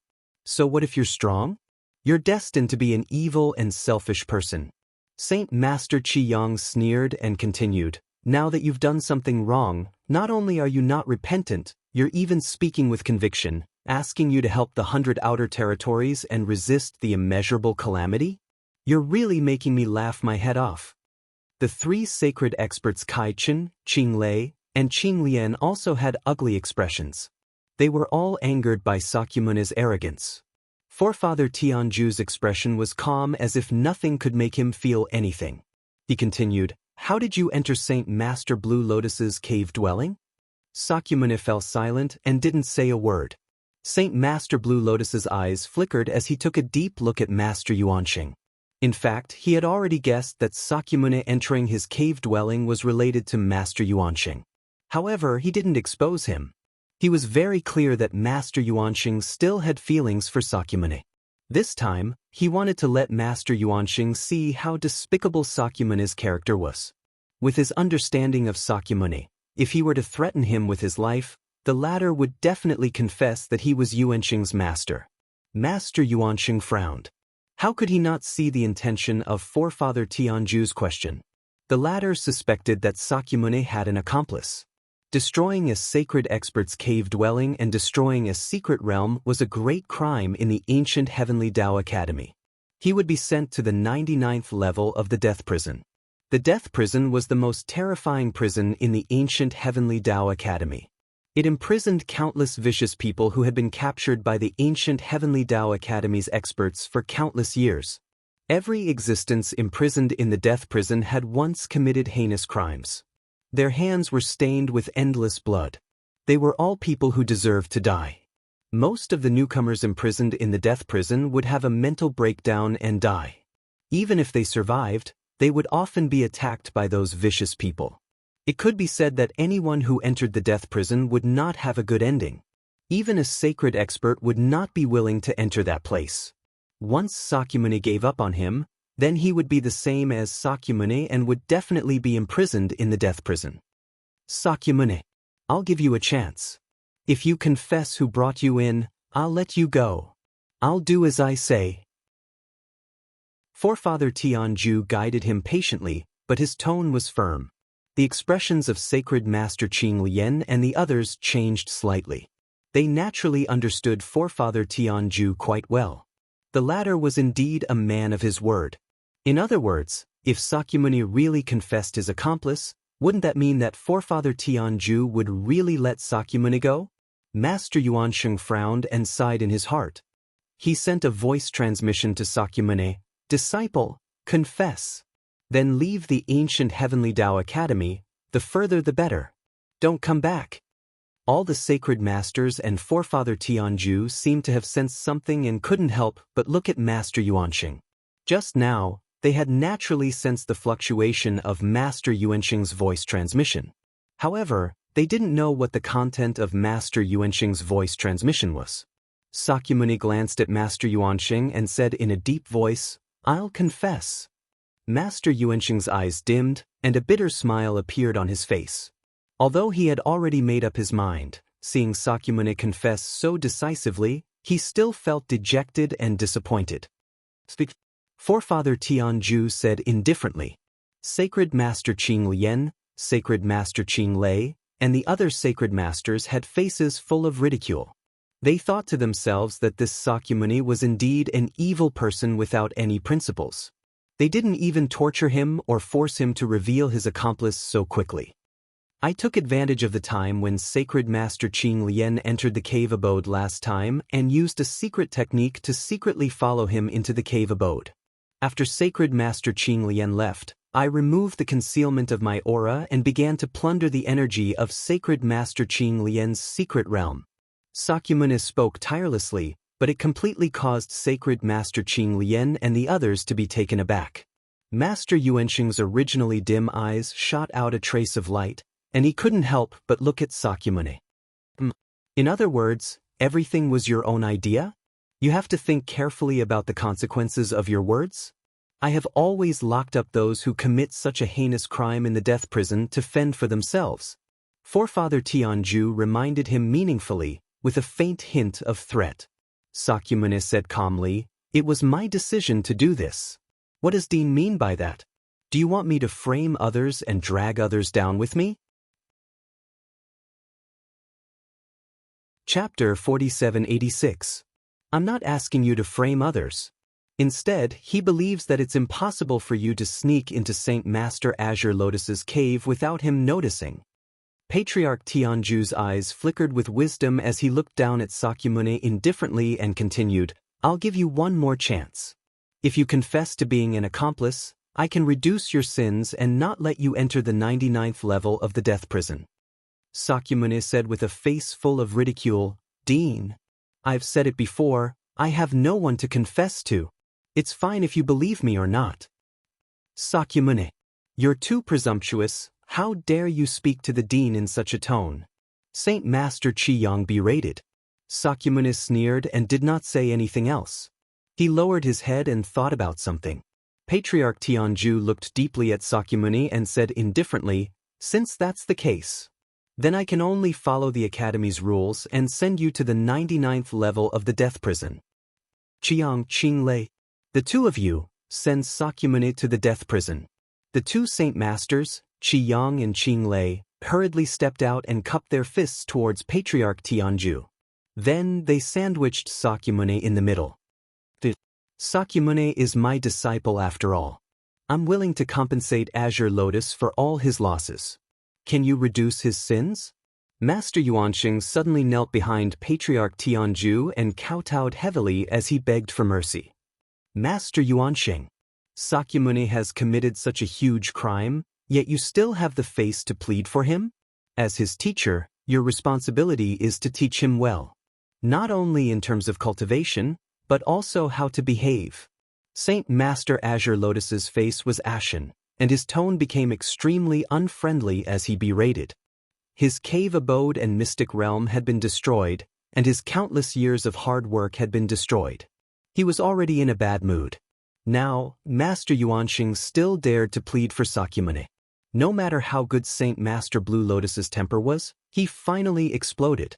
In particular, Saint Master Blue Lotus suspected that Sakyamuni's infiltration might have something to do with Master Yuanxing. This made Saint Master Blue Lotus even angrier. Master Yuanxing was still kneeling on the ground, silent. Qiyang and Qinglei carried Sakyamuni and could not help but look at forefather Tianju. Take him away, Ancestor Tianju said indifferently. Qiyang and Qinglei, the two sacred experts, nodded. They brought Sakyamuni with them and turned into a streak of light, disappearing from this place. Jiuan, what Qinglian said was right. You are too indulgent of your disciple. Sakyamuni must have been in the Green Lotus Cave abode for a long time. As his teacher, you must know where he went. Even if you really don't know, you didn't report the matter of your disciple's disappearance. This means that you either don't care about your disciple, or you know where he is, so you're not worried. Ancestor Tianju turned around and looked at Master Yuanxing with his sharp eyes. He continued, with your concern for him, it's impossible for you not to care about him.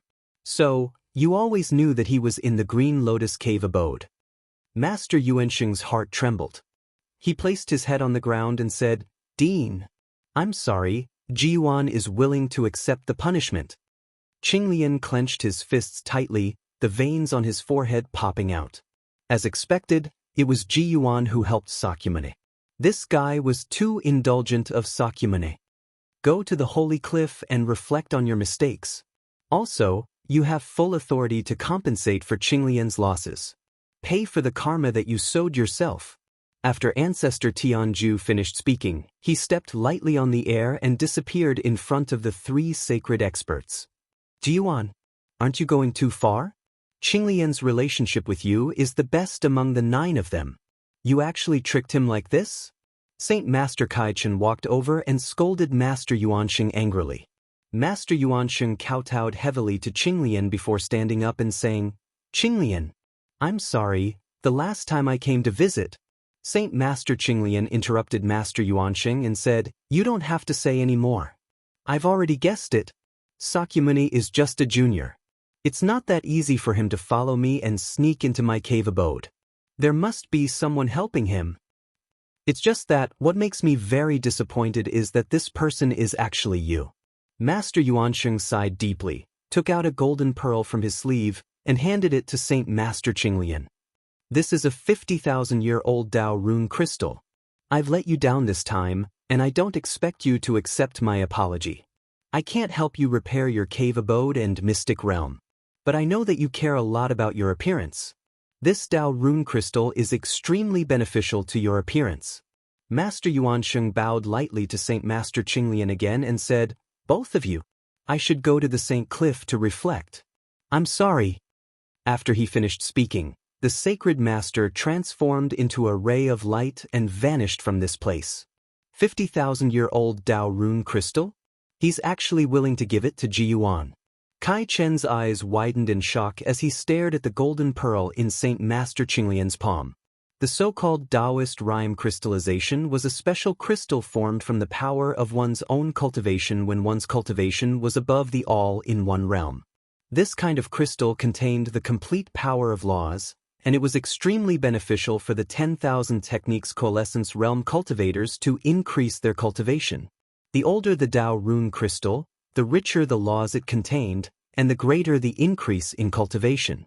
However, when a cultivator condensed a Dao rune crystal, it was very harmful to their vitality and lifespan. The 50,000-year-old Dao rune crystal in front of him required at least 50,000 years of Master Yuansheng's cultivation. In other words, Master Yuansheng's 50,000 years of cultivation were in vain. This was a huge price to pay. Master Qinglian had a complicated look in his eyes. When Master Yuansheng took out the Dao rune crystal, he had already forgiven Ji Yuan. The value of this Dao rune crystal had already exceeded the value of his damaged cave abode and mystic realm. Just think about it. How could an external object compare to the crystallization of a Taoist of the state of no beginning after expending 50,000 years of cultivation?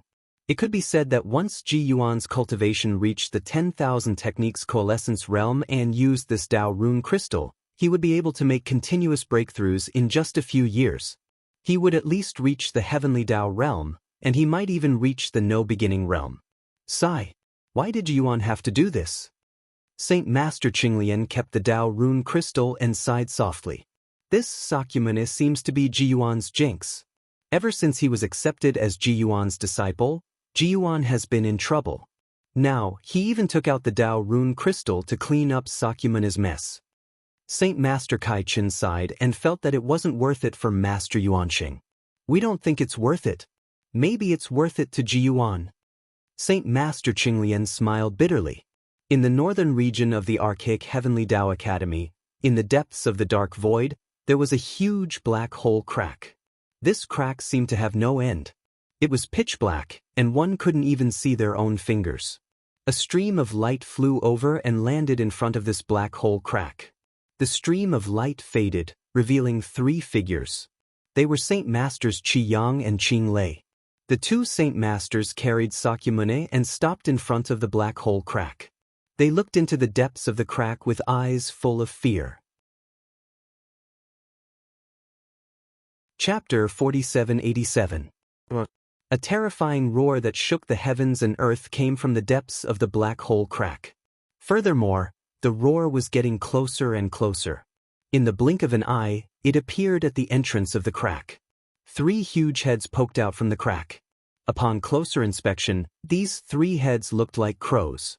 The three pairs of eyes contained a strange gray smoke, which made people feel uncomfortable looking at them. Ancient beast Swanee? Sakyamuni was sandwiched between the two sacred masters.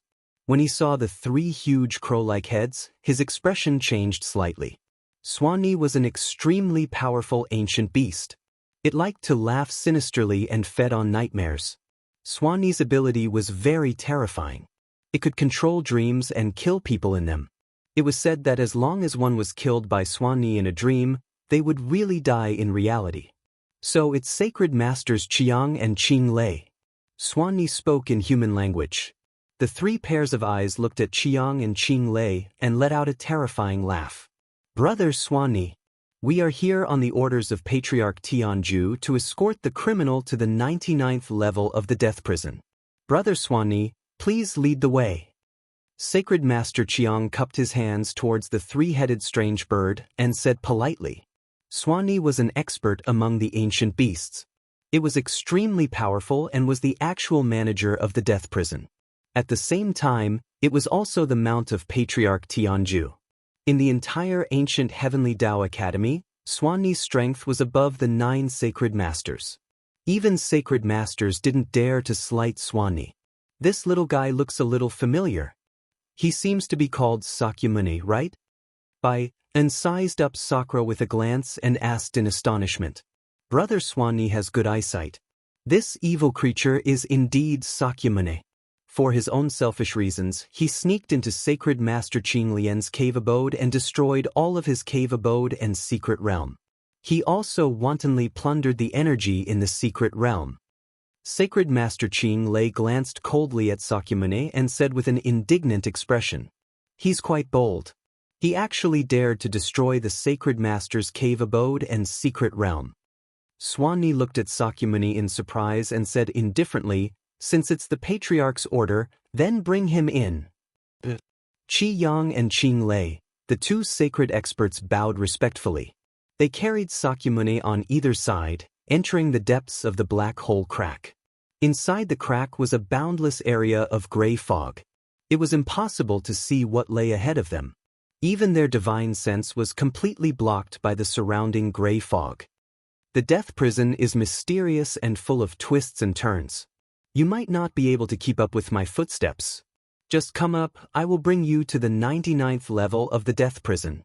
Tao Wu squatted down and gestured for Qi Yang and Qing Lei to get on its back. Qi Yang and Qing Lei, the 2 sacred experts, naturally didn't act polite. They were well aware of how terrifying the death prison was. If they didn't have Bai and leading them, they would have definitely lost their way in the death prison. "Sit tight."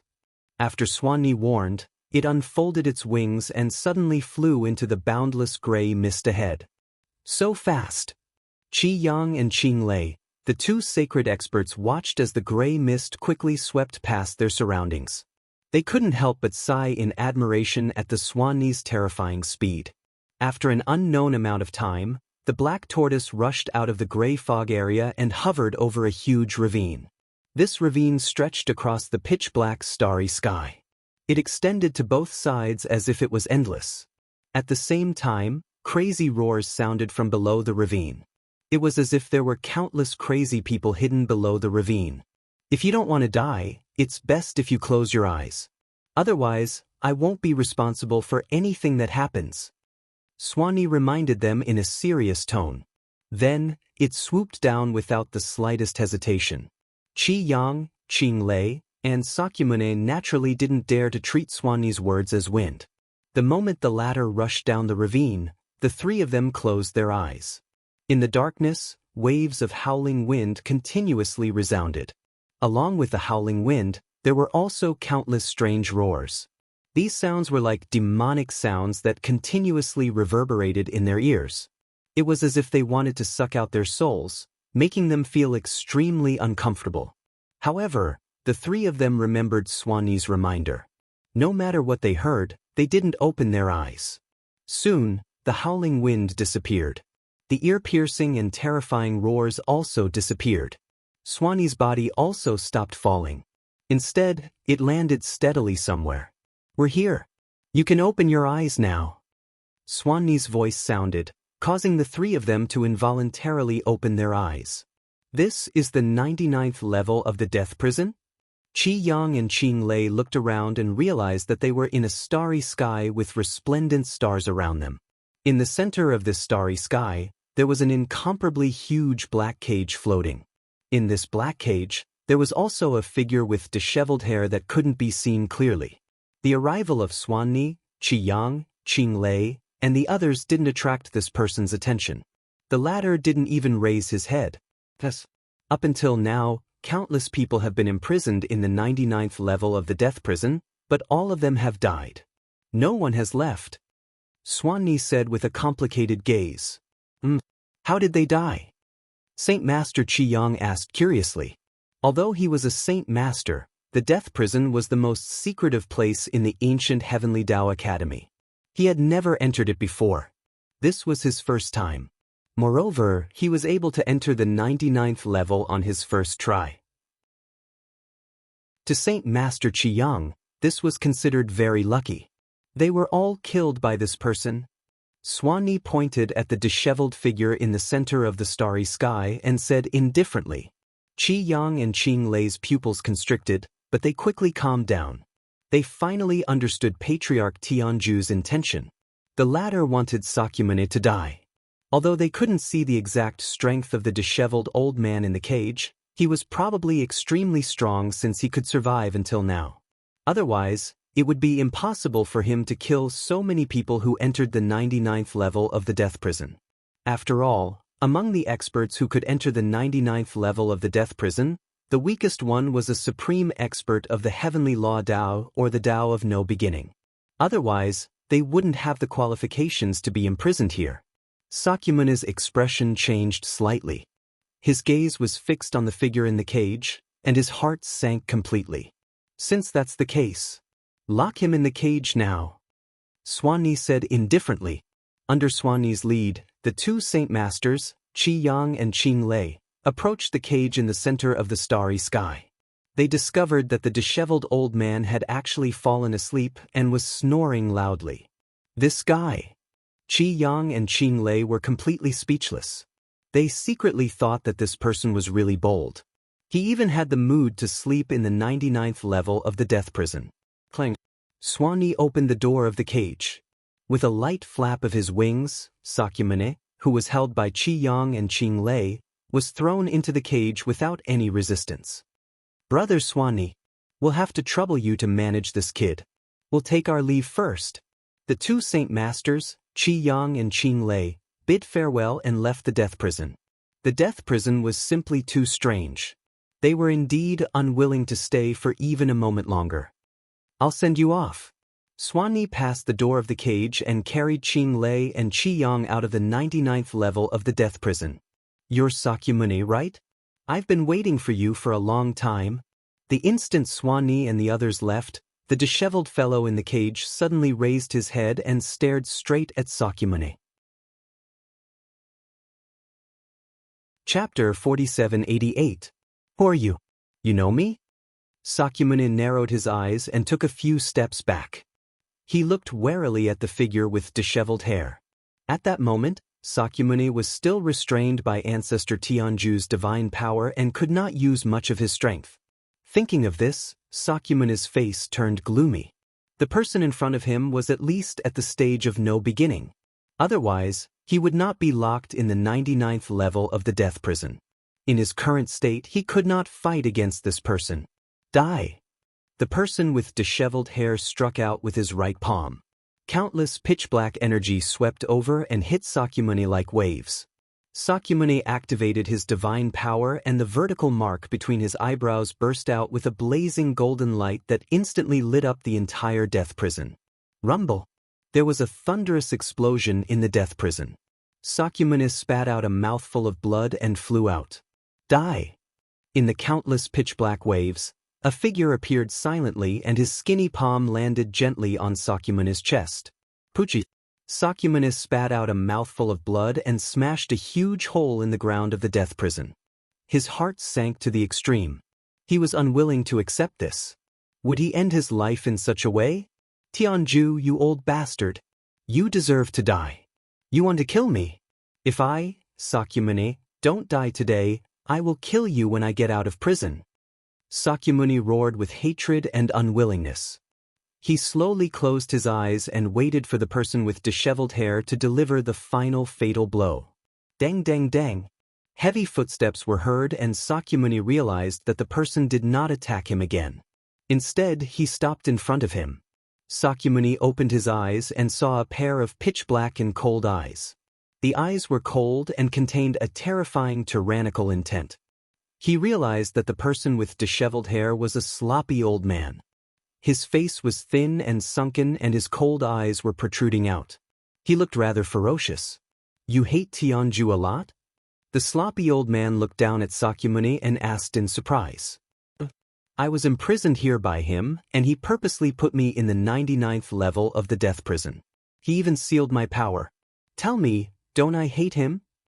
Sakyamuni said coldly with a gloomy look in his eyes. Get up. The shackles that Tianju set on you have already disappeared. The old man sat down on the ground and said indifferently. Sakyamuni was startled. Only now did he realize that the earth god power restriction that forefather Tianju had specially placed on his body had indeed disappeared. Did you deliberately break that old bastard Tianju's divine power restriction? Sakyamuni asked with a complicated look in his eyes. He was not a fool. With this sloppy old man's strength, there was no need for him to go through so much trouble to attack him several times. Furthermore, every attack was not fatal. It was obvious that he had an ulterior motive. You're not stupid after all. The sloppy old man glanced at Sakyamuni and continued, Do you want to escape? Sakyamuni sneered and said, Do you think I'll be willing to stay in this godforsaken place forever? The sloppy old man nodded and leaned against the iron bars at the edge of the cage. He closed his eyes and did not speak anymore. Sakyamuni frowned slightly. He really did not understand what this sloppy old man's purpose was. Since this old man did not kill him and seemed to know him for a long time, then who was he? Tianju is a very cunning guy. The reason why I attacked you just now was to put on a show for him. I wanted to see if your Dao root is as rumored. The sloppy old man still had his eyes closed and said slowly, You mean that old bastard Tianju set up some kind of surveillance restriction on me? Sakyamuni thought about it and immediately asked, That's right. That old bastard will definitely do it. But don't worry now, I've already broken all the restrictions on you. Now, if you have anything to say, you can feel free to tell me. The sloppy old man said nonchalantly, Who are you? And you said you've been waiting for me for a long time. You seem to know that I would enter the 99th level of the death prison? Sakyamuni frowned slightly and asked the question in his heart. You should know best who I am. The sloppy old man laughed. I know best? Sakyamuni said with a strange look in his eyes.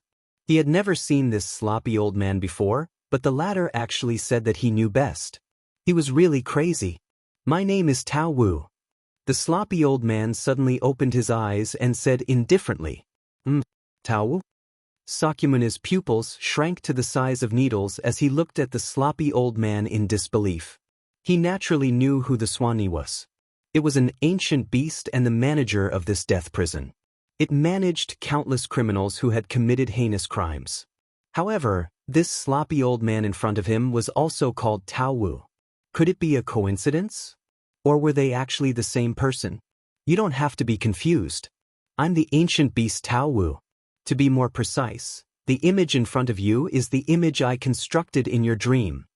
The sloppy old man slowly stood up, his eyes flickering with wisdom. Dream? Sakyamuni's pupils shrank to the size of needles. He was in disbelief. If what the sloppy old man said was true, then he was in a dream. He actually fell asleep unknowingly? There's no need to be so shocked. From the moment you entered the black hole crack, you and the two sage masters had already fallen into my nightmare. Even the entire 99th level of the death prison was constructed by me from the nightmares of those criminals. Inside the black hole crack is an empty space. There's no such thing as the 99th level of the death prison. The true 99th level of the death prison is a building I created in my nightmare. It's also the eternal nightmare of the criminals locked up here. The sloppy old man slowly floated in the air. As if to prove that what he said was true, he waved his sleeve. Crack, crack, crack. What made Sakura aghast was that the huge cage surrounding them actually broke into sections, and then collapsed into countless fine powder. Then, the huge cage appeared out of thin air above the sloppy old man's head. It was complete and sturdy as it quietly floated. The sloppy old man lightly snapped his fingers. Sakyamuni only felt the world spin. When he woke up, he realized that he was still in the cage. The sloppy old man floated outside the cage and stood opposite him, quietly staring at him. In the dream, I'm the omnipotent ruler. Not only do I control the rules here, I also control your life and death. You said before that the people locked up in the 99th level of the death prison were all killed. Did you do all of this? Sakyamuni said in a deep voice. The sloppy old man's lips curled up slightly. Other than me, who else has the right to kill in the death prison? And I did all of this to wait for your arrival. Other than you, no one else has the right to be locked up in the 99th level of the death prison. Chapter 4789. Sakyamuni's gaze was deep as he looked coldly at Tao Wu and said, "What exactly is your goal? You and I have never met before. You deliberately left the 99th level of the death prison to me. I presume it's not as simple as just imprisoning me, right?" Tao Wu laughed cruelly and said, "Sakyamuni, you're very smart. I also like to deal with smart people very much. I noticed you the moment you entered the primeval Heavenly Tao Academy. Especially that heaven-defying Tao root of yours. No one in the entire 100 domains can compare to you. Coupled with your ruthless nature, it's very much to my liking. I knew that you were the person I was looking for. I've always been waiting for you to commit a crime. I also know that with your character, you're destined to not be tolerated by those hypocritical holy masters of the primeval Heavenly Tao Academy. You're destined to come to the death prison." Sakyamuni's eyes flickered. He didn't expect that Tao Wu had actually paid attention to him for a long time. Although he was surprised, Sakyamuni wasn't surprised. Instead, he looked calmly at Tao Wu and waited for him to continue. "Our characters are actually very similar, and we both hate Tianju. It can be said that we have the same enemy. The enemy of my enemy is my friend." Tao Wu spoke slowly, but his words caused Sakyamuni's pupils to constrict. He didn't expect that Tao Wu actually hated Ancestor Tianju.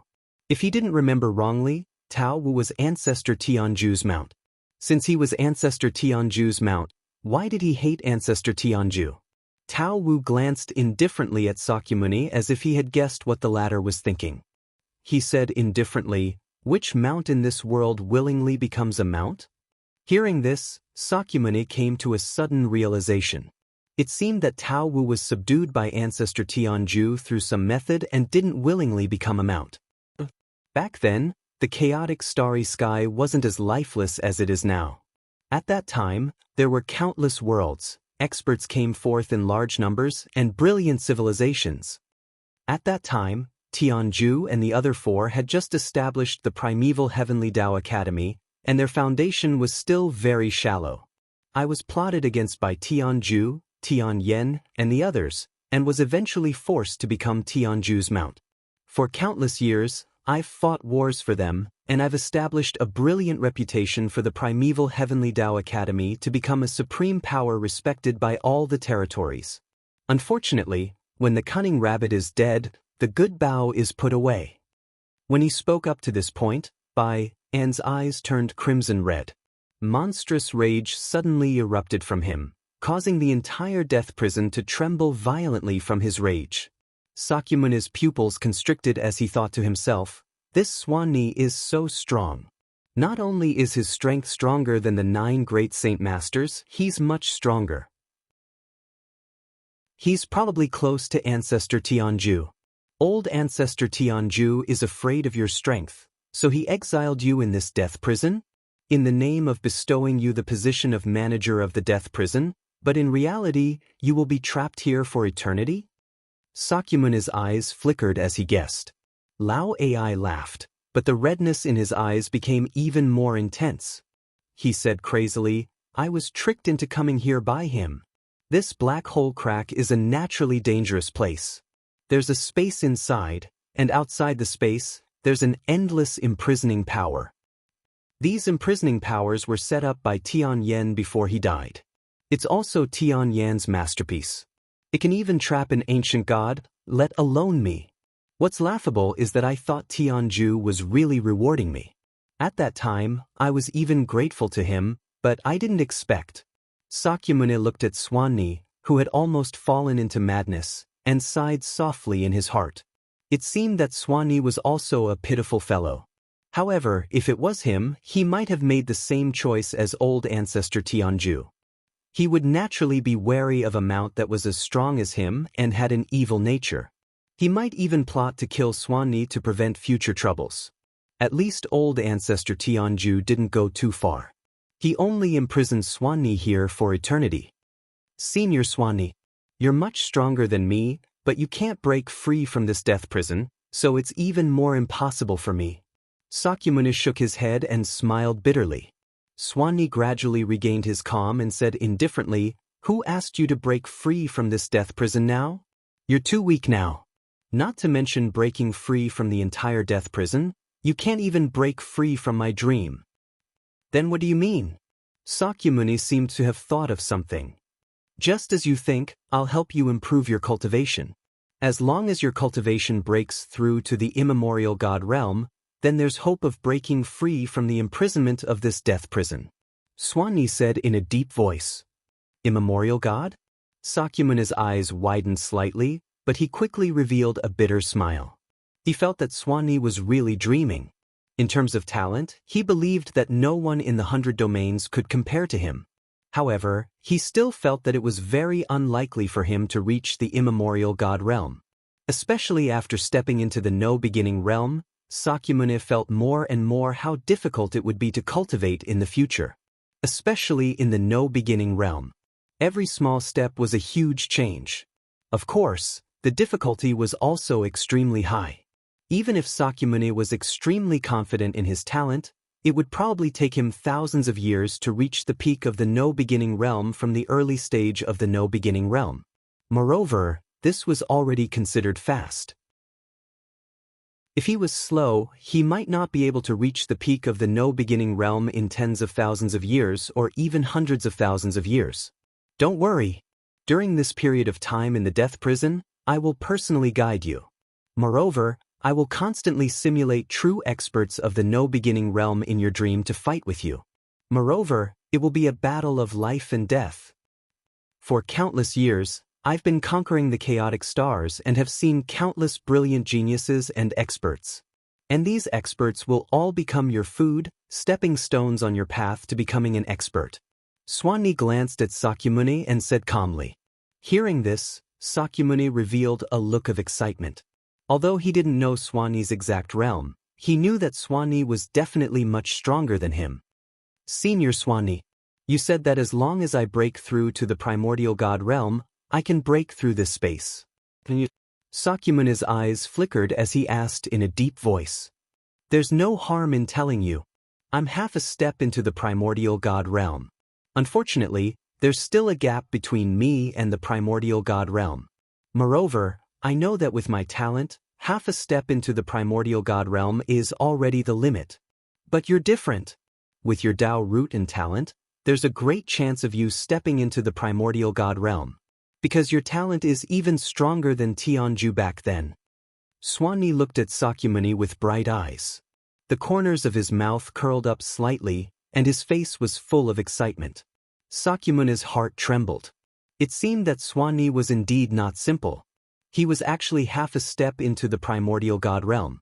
And Tianju could suppress Swanee, which meant that that old fellow should be a true primordial god. Tianju is indeed not ordinary. Sakyamuni muttered to himself. Chapter 4790. If you agree to work with me, sign a contract with me now and swear a heavenly oath. Tao Wu said slowly as he hovered outside the cage and stared indifferently at Sakyamuni. Sakyamuni narrowed his eyes and thought to himself that Tao Wu was indeed cunning. He had prepared a contract and a heavenly oath at the same time. This also showed that Tao Wu was also wary of Sakyamuni. Otherwise, he would not have been so cautious. "Sure." Sakura nodded.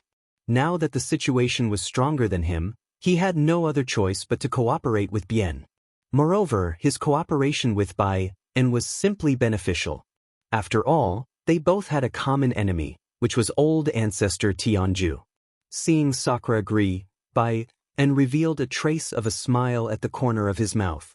With a wave of his sleeve, the cage surrounding Sakura instantly disappeared. Soon after, the sky and earth spun, and Sakura discovered that he and Bai En were already inside a magnificent palace. In the center of the palace, graceful dancers were stroking their hair coquettishly. There were also several beautiful maids sitting in front of a guqin, playing beautiful music. "Let's sign the contract now." Tao Wu sat opposite Sakyamuni and raised his wineglass to toast Sakyamuni with a smile. "All right." Sakyamuni also toasted. Tao Wu's right hand drew in the air and a blood-red pattern appeared in the void between the two of them. These patterns were like tadpoles, suspended in the air and condensed into a blood-red contract paper, which was densely packed with information. Take a look at the contents of this contract yourself. If there are no problems, we'll sign it. Tao Wu waved his hand and threw the blood-red contract in front of Sakyamuni. The latter took it in his hand and a surge of information surged into the depths of his mind. No problem. Let's sign the contract. After reading the information, Sakyamuni bit his finger and dripped a drop of blood essence on the contract paper. Tao Wu also dripped a drop of blood essence on it. Suddenly, an invisible wave spread out in all directions like a ring-shaped ripple. Soon after, Sakyamuni discovered that he had established a strange connection with Bai. This connection was very peculiar. It was a soul connection. It was as if their souls and fates were completely bound together at this moment. Sakyamuni knew very well that from the moment they signed the contract, neither he nor Bai could do anything that went against it. If anyone went against the contract, they would definitely suffer the backlash of the contract and be consigned to eternal damnation. After signing the contract, Bai and Sakyamuni made a heavenly oath. After doing all of this, a trace of a smile appeared on the corners of Bai An's mouth, and he gazed at Sakyamuni and said, "I look forward to working with you." Sakyamuni nodded and said coldly, "Since we've already signed the contract, you can guide me in my cultivation now." However, Tao Wu shook his head, causing Sakyamuni's expression to turn ugly. "What do you mean?" Sakyamuni said coldly. "Before I guide you in your cultivation, I want to take you to a place." A trace of a smile appeared on Bai An's lips. With a wave of his sleeve, the surrounding palace instantly disappeared. "Wake up." At this moment, Bai An's grand and majestic voice swept in from all directions and surged into the depths of Sakyamuni's mind, causing Sakyamuni to suddenly open his eyes. Sakyamuni looked around and discovered that there were no more palaces or cages. He was in a region of nothingness. This region of nothingness was filled with a strange gray fog. This gray fog was very strange. Not only did it block vision, but it also blocked divine sense. Sakyamuni's divine sense could not detect the end of this region of gray fog. He only knew that the terrain of this region of gray fog was rugged, more like some kind of rugged mountain path. Moreover, this strange mountain path seemed to have no end and no end. What made his expression change even more was that strange and frightening roars kept coming from the depths of the gray fog. These roars made his heart tremble and shook his soul, causing fear to grow in his heart. Whoosh, whoosh, whoosh. Suddenly, a terrifying gust of wind swept over and blew away all the gray fog around Sakyamuni for dozens of miles. An enormous three-headed giant bird slowly descended from the sky and stopped in front of Sakyamuni. "Senior Beki." Sakyamuni cupped his hands and bowed to the three-headed giant bird in front of him. His eyes revealed a trace of respect. Bai nodded. 3 pairs of strange eyes sized up Sakyamuni and said, "Take a good look at your surroundings. This is the true face of the death prison. This place is empty and desolate, with no end. What's more infuriating is that there isn't even a bit of chaotic energy here. This is all Tianju's doing. He wants to trap me and doesn't want my cultivation to improve. Otherwise, I will break free and threaten him." When Bayer said this, his face was full of mocking laughter. Sakyamuni's expression turned ugly as he asked, "There isn't even chaotic energy here. How am I supposed to cultivate?" When he first appeared in the real death prison, Sakyamuni did not realize it. Now that Bai reminded him, he immediately realized that the real death prison did not have any chaotic energy. And cultivation required energy. Since there was no energy in the death prison, so what if his talent was high?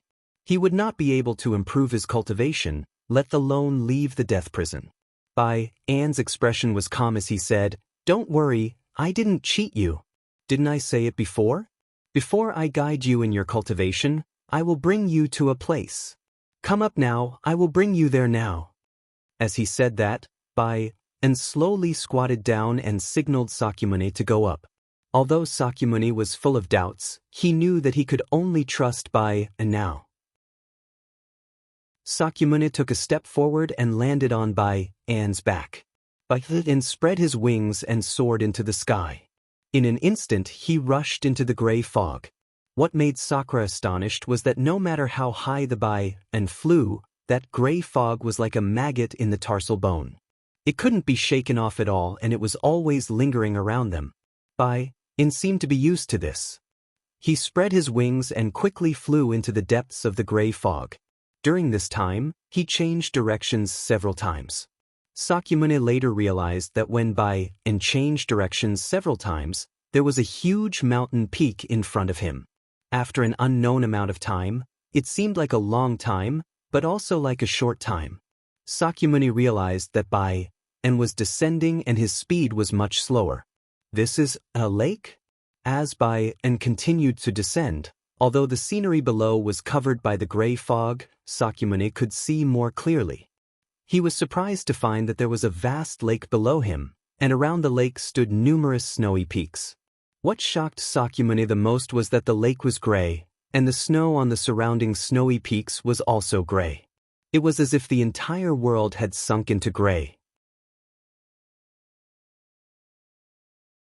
Chapter 4791. Screech. Tao Wu landed on the surface of the gray lake with a long howl and stomped heavily. Splash! The large gray lake suddenly split from the center. To Sakyamuni's surprise, the bottom of the lake was not a riverbed or mud, but a pitch-black void. The void was like a spiral, constantly spinning and suppressing. It was dark and deep, and no one knew where it led to. It was full of mystery. Hold on tight. The void at the bottom of the lake is very dangerous. If it gets sucked away from me, I won't be able to save you. Tao Wu warned Sakyamuni with a grave look. Then, with a howl, he dove down and plunged into the spiral void at the bottom of the lake. The moment he entered the void, rolling black winds, lightning, flames, and countless other terrifying calamities whizzed over and landed on Tao Wu's body. Tao Wu snorted coldly. His feathers emitted a strange black light, blocking the various terrifying attacks from the depths of the void. However, there were simply too many calamities in the void. Although Tao Wu managed to block most of them, a small portion still managed to penetrate his defenses and land on his body. Swanee lived up to its name as an ancient exotic beast. Its physical body was extremely strong. When these calamities landed on its body, it did not cause too much damage. Instead, it was Sakura who was dodging the calamities in a rather sorry state.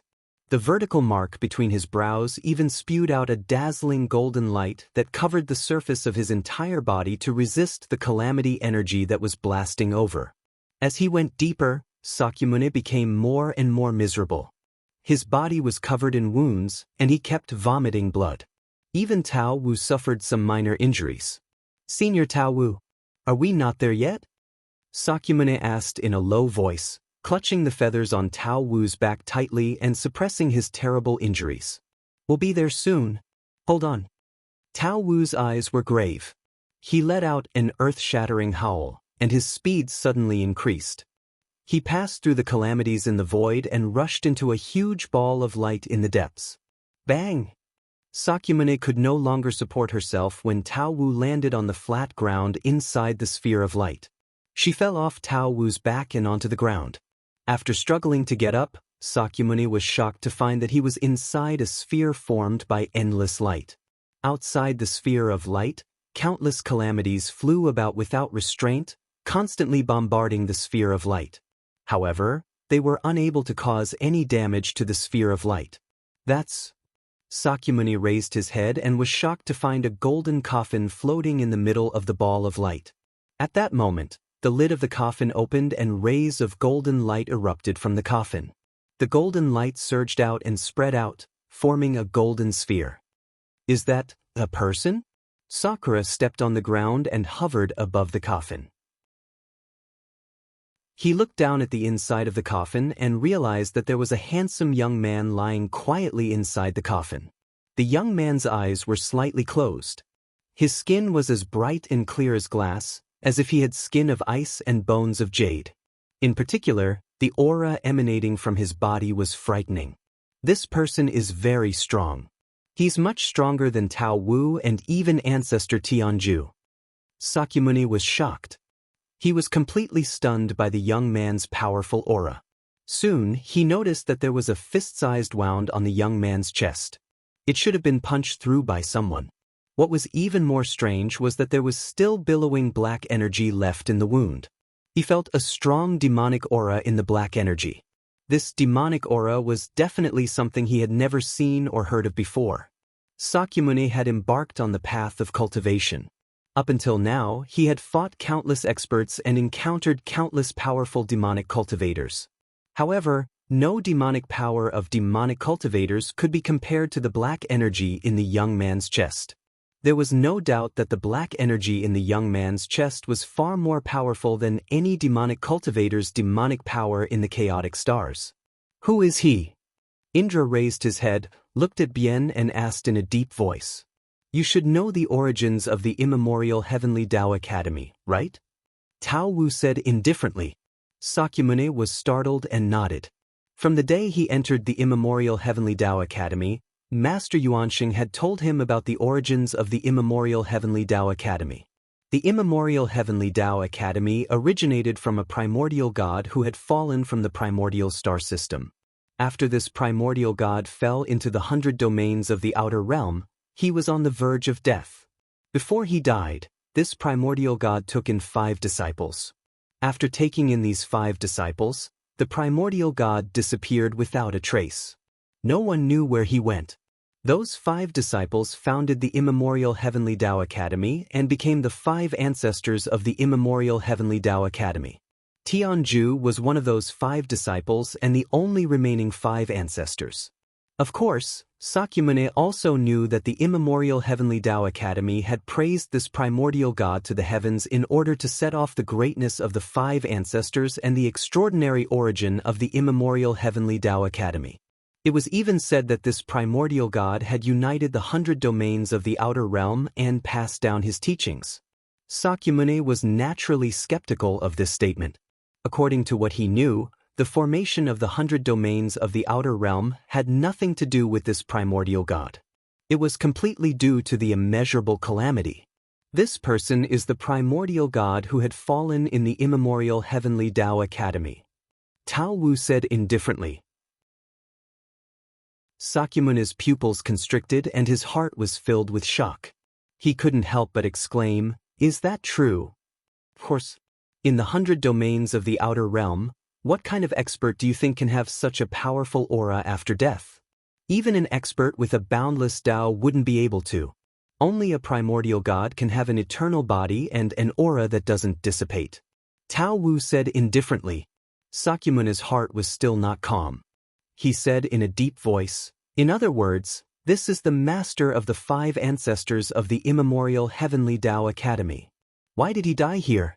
Why didn't that old bastard Tianju bury him properly?" At this point, Sakyamuni's face was full of confusion. Since this primordial god in front of him had passed down his Tao to the 5 ancestors, then as his disciple, Tianju should have buried his master properly. Why did he casually abandon him in the depths of the void? Tao Wu sneered. "I'm afraid that old man Tianju didn't know that his master's corpse was actually here. I heard that after he passed down his Tao, he mysteriously left. The 5 ancestors searched for him for countless years but couldn't find him. Until I was imprisoned in the death prison by old man Tianju. I frantically tried to find an exit from the death prison. After countless years of searching, I finally found this primordial god's corpse in this mysterious void. I think he must have known that he was going to die and didn't want his corpse to be exposed in the lower realm, so he used this method to exile himself and not let anyone touch him. But I still managed to find him." When he spoke up to hear, and revealed a rather complacent expression, and he continued, "In the past few years, if I wanted to cultivate, I would basically come here to cultivate. After all, the energy contained within the corpse of a primeval god is truly surging, and it far surpasses chaotic energy. That's how I broke through from the peak of the boundless Tao technique to the half-step primordial god." Chapter 4792. What a pity! My limit is half-step primordial god. My talent is limited. Even with the energy of this primordial god's corpse, I won't be able to comprehend the primordial god realm. At this point, Anne's eyes revealed a trace of unwillingness. Sakyamuni nodded secretly. No wonder and was willing to share this primordial god's corpse with him. It turned out that Anne's cultivation had reached its limit. He knew very well that after reaching the Tao of no beginning, cultivation resources were secondary. The most important thing was talent. Only with great talent could one continue to break through and reach a higher realm. Anne's talent was limited. His limit was half-step primordial god. Even with the help of the primordial god's corpse, he couldn't advance any further. It was a pity. If I can devour this primordial god's corpse, then wouldn't my strength? Sakyamuni's eyes shone with greed and excitement. Anne glanced at Sakyamuni indifferently. Naturally, he saw the greed in the latter's eyes. He sneered. Sakyamuni, I know your Tao root is extraordinary. You can devour other cultivators' energy to increase your cultivation. But I advise you not to try devouring this primordial god's corpse. Otherwise, you'll die a horrible death. Sakyamuni's pupils constricted. He looked at Anne in confusion. Take a closer look at this primordial god's corpse. Anne said indifferently. Sakyamuni frowned slightly. His gaze fell on the perfect corpse in the golden coffin again. The more he looked, the paler his face became. He discovered that this primordial god's corpse was filled with a certain aura of destruction.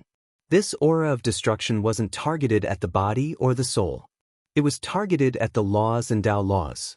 Sakyamuni's face was gloomy. If he absorbed this primordial god's corpse, then his own laws and Tao laws would be obliterated by this power of destruction. At that time, his cultivation would be crippled. You can see it too, right? This primordial god's corpse is filled with the power of destruction. It specializes in destroying laws and Tao laws. This kind of destructive power is simply destructive to cultivators below the Tao of no beginning and the Tao of no beginning. I advise you not to use your Tao root's power before your strength reaches a certain level. There are some things you can't devour. And faintly glanced at Sakura, who had an ugly expression, and sneered. What is this power of destruction? It goes against the principles of cultivation. Sakura furrowed his brows tightly as he raised his head and asked Anne said, Anne's corpse, Anne's corpse.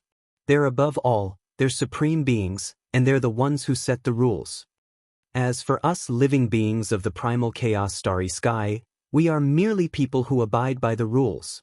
So we is primordial gods is destroy the Tao laws to destroy them? Life? Is to be tus was power. Is be, of it? S. Is was to be found. S. Is to. It at all. S. Is to be found was of them all?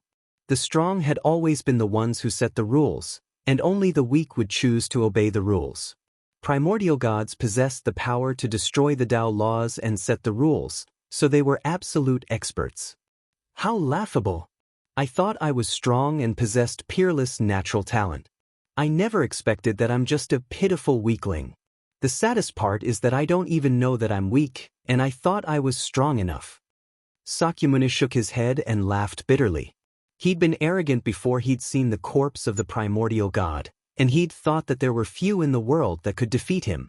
Now it would seem like his thoughts were truly laughable and stupid.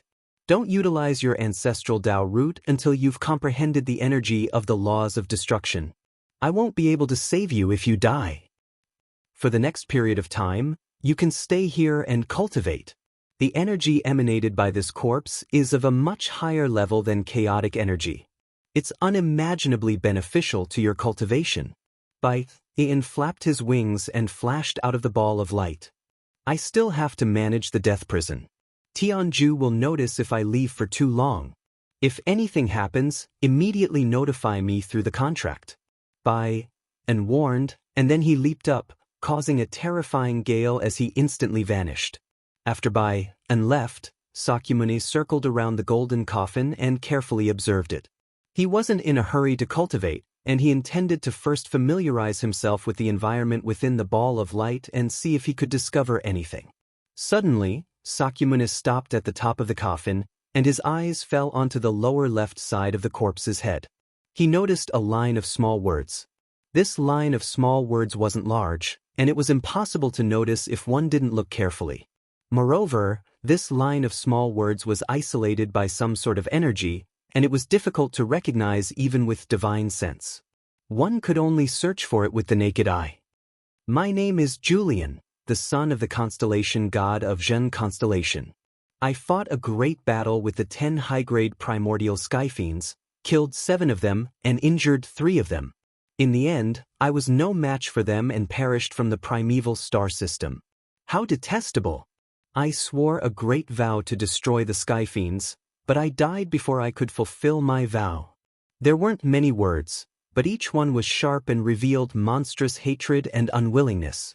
It was clear to see just how resentful and unwilling the owner of the coffin had been. This primordial god's name is Julian? And what's the constellation god of Zhen constellation?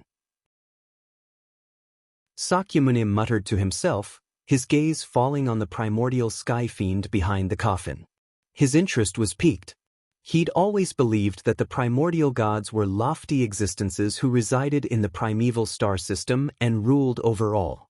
But now, it seemed that the primordial gods weren't completely harmless. This primordial sky fiend seemed to be a constant threat to the primordial gods and the primeval star system. The black energy on Julian's chest should be the demonic energy of the primordial sky fiend. What a terrifying demonic aura. It's much more terrifying than Zhuo Wen's demonic state. Sakyamuni's gaze fell on the black energy on Julian's chest, and his eyes filled with dread. I'll cultivate during this period and raise my cultivation to the peak of the Tao of no beginning. Then I'll comprehend the destructive power contained in this corpse. Sakyamuni's eyes flashed, and he leaped into the air and sat cross-legged on the coffin. He opened all the apertures on his body and began to madly absorb the boundless essence energy within the coffin. In order to speed up his cultivation, Sakyamuni even opened the vertical mark between his eyebrows so that his cultivation method could circulate faster. 50 years passed in the blink of an eye. On this day, in the secret realm of the primeval star system and in the depths of the death prison of the primal chaos stars, Zhuan and Sakyamuni opened their eyes at the same time. My cultivation has finally reached the peak of the Tao of no beginning, Zhuan and Sakyamuni said almost in unison. Chapter 4793. Primordial Star System, Imperial Astronomer Mystic Realm. In the mysterious space under the stone chamber, Yun slowly opened his eyes. A terrifying aura erupted from his body and swept through the entire space like a hurricane. However, this space was extremely sturdy. Zhuowen's terrifying aura could not shake this space at all. Not bad. In a short 50 years, you've leaped from the early stage to the peak of the Tao of no beginning. Zhuo Xiaoyu, your talent is the strongest I've ever seen in my life. Zhu Huang flew over from above the space. When he saw the powerful aura erupting from Zhuowen, he could not help but clap his hands. Zhuowen looked at Zhu Huang, who was walking over with a smile on his face. He hurriedly stood up and cupped his hands towards Zhu Huang. Senior Zhu Huang, you're too kind. It's mainly because of you. If you hadn't brought me here, I wouldn't have been able to reach the peak of the Tao of no beginning so quickly. Zhu Huang waved his hand and said, "This has nothing to do with me. It's the Imperial Astronomer's arrangement. Moreover, even with the primordial power virtual sphere, your talent can be said to be terrifying to be able to reach such an achievement in 50 years. If it were me, even with the virtual sphere, it would probably take a few hundred years. Senior Zhu Huang, you're too humble. Next, it's time to comprehend these destruction laws." Zhuowen smiled slightly. His gaze fell on the destruction laws in the virtual sphere's core as he spoke solemnly. Zhu Huang nodded and said, "Yes. As long as you fully comprehend these destruction laws, there's hope for you to advance to the primordial god realm.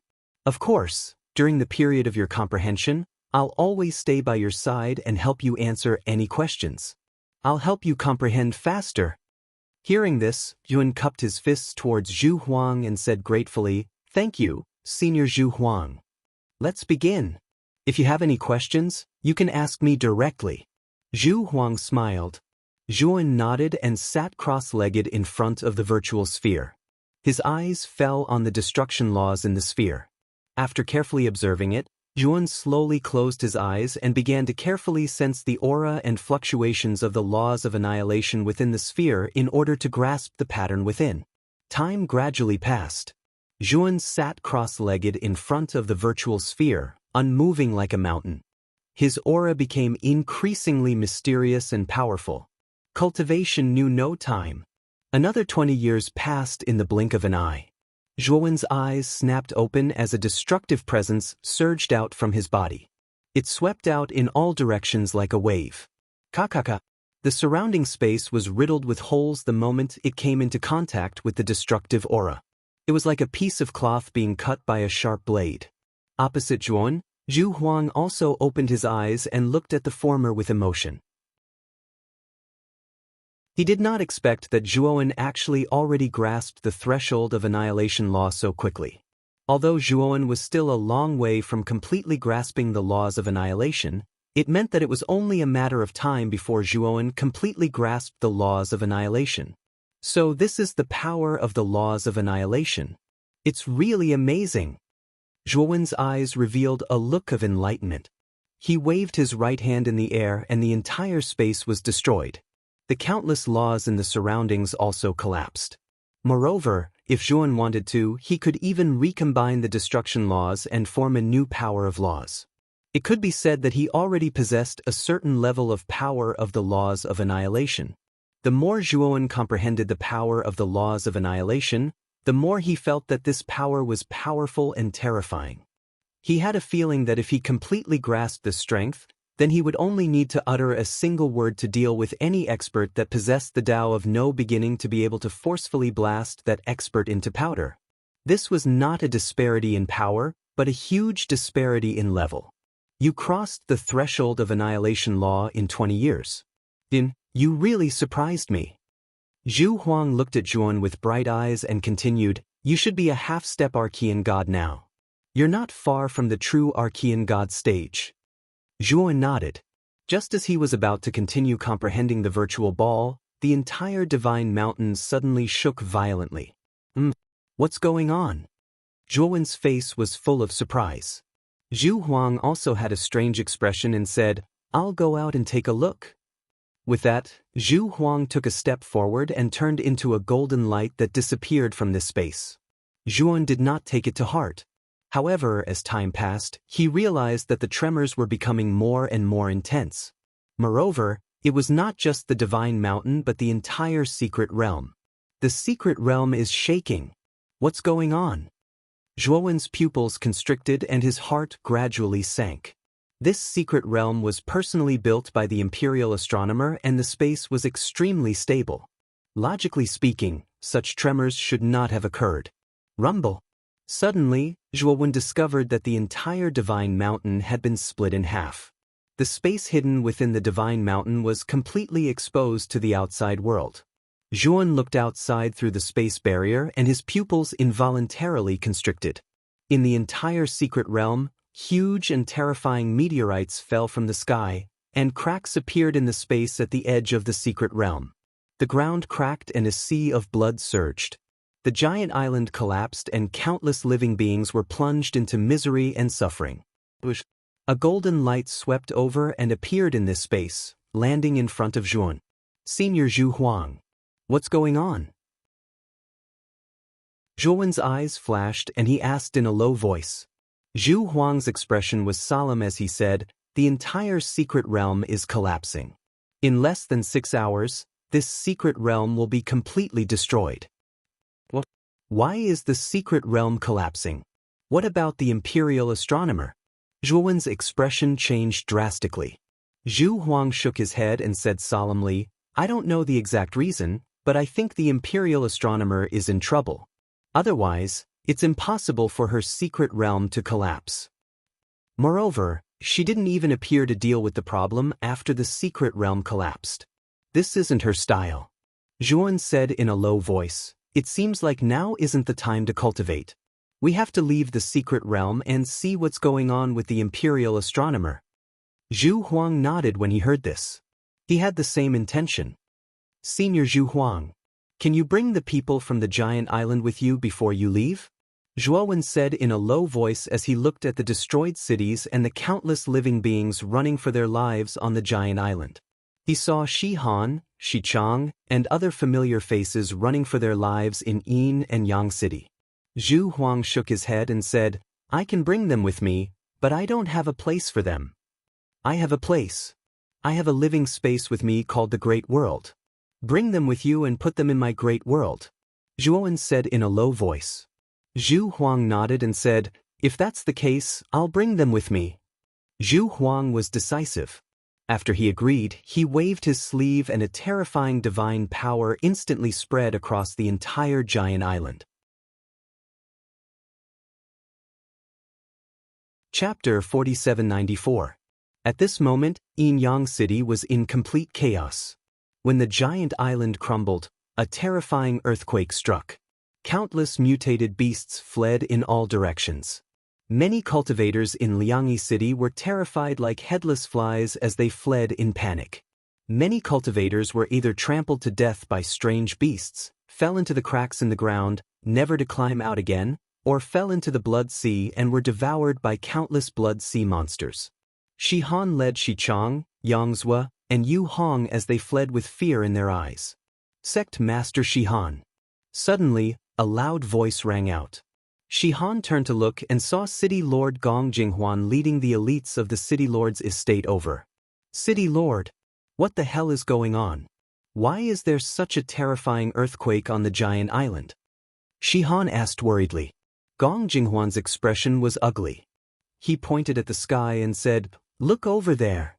Shi Han and the others looked up and were shocked to see that the space in the sky was beginning to collapse. Terrifying black cracks appeared, and the cracks were getting bigger and bigger.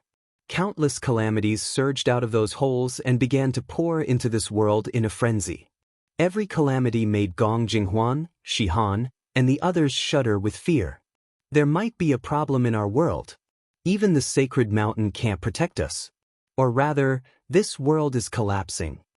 Gong Jinghuan's eyes flickered as he said helplessly, how can this be? Doesn't that mean that all of us can't escape this calamity? Shi Han felt powerless when he heard this. The depths of his eyes were filled with despair. Not only Shi Han, but Shi Chang, Yang Zue, and Yu Hong also showed despair. They were too insignificant in the face of such a calamity. It must be that Zhuowen's fault. If he hadn't trespassed on the sacred mountain, I don't think this would have happened. The sacred mountain is angry and blames us for offending it. Behind Gong Jinghuan, an old man with sinister eyes snorted coldly in displeasure. Don't be rude. Gong Jinghuan scolded and said, what does this have to do with Zhuo Xiaoyu? Do you see that even the sacred mountain is cracking? This calamity is not caused by the sacred mountain, but by the collapse of the entire world. The sinister-looking old man coldly snorted. Although he wasn't convinced in his heart, he didn't continue.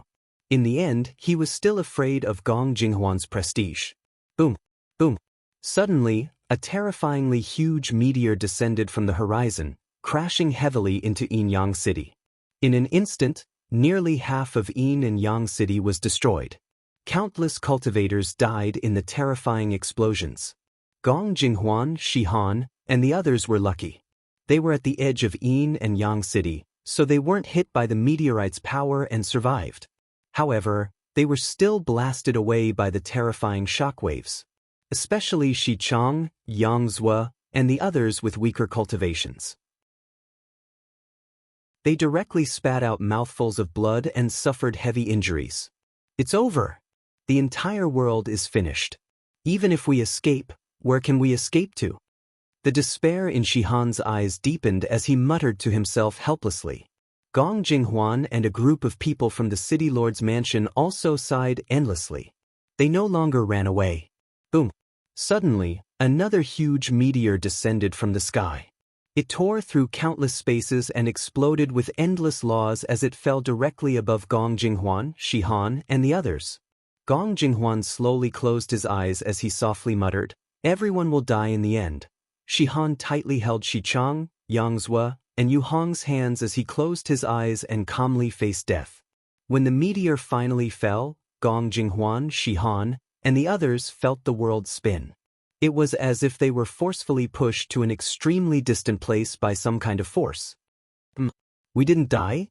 Gong Jinghuan, Shihan, and the others opened their eyes and discovered that they were no longer in Yin and Yang City, but floating above the clouds.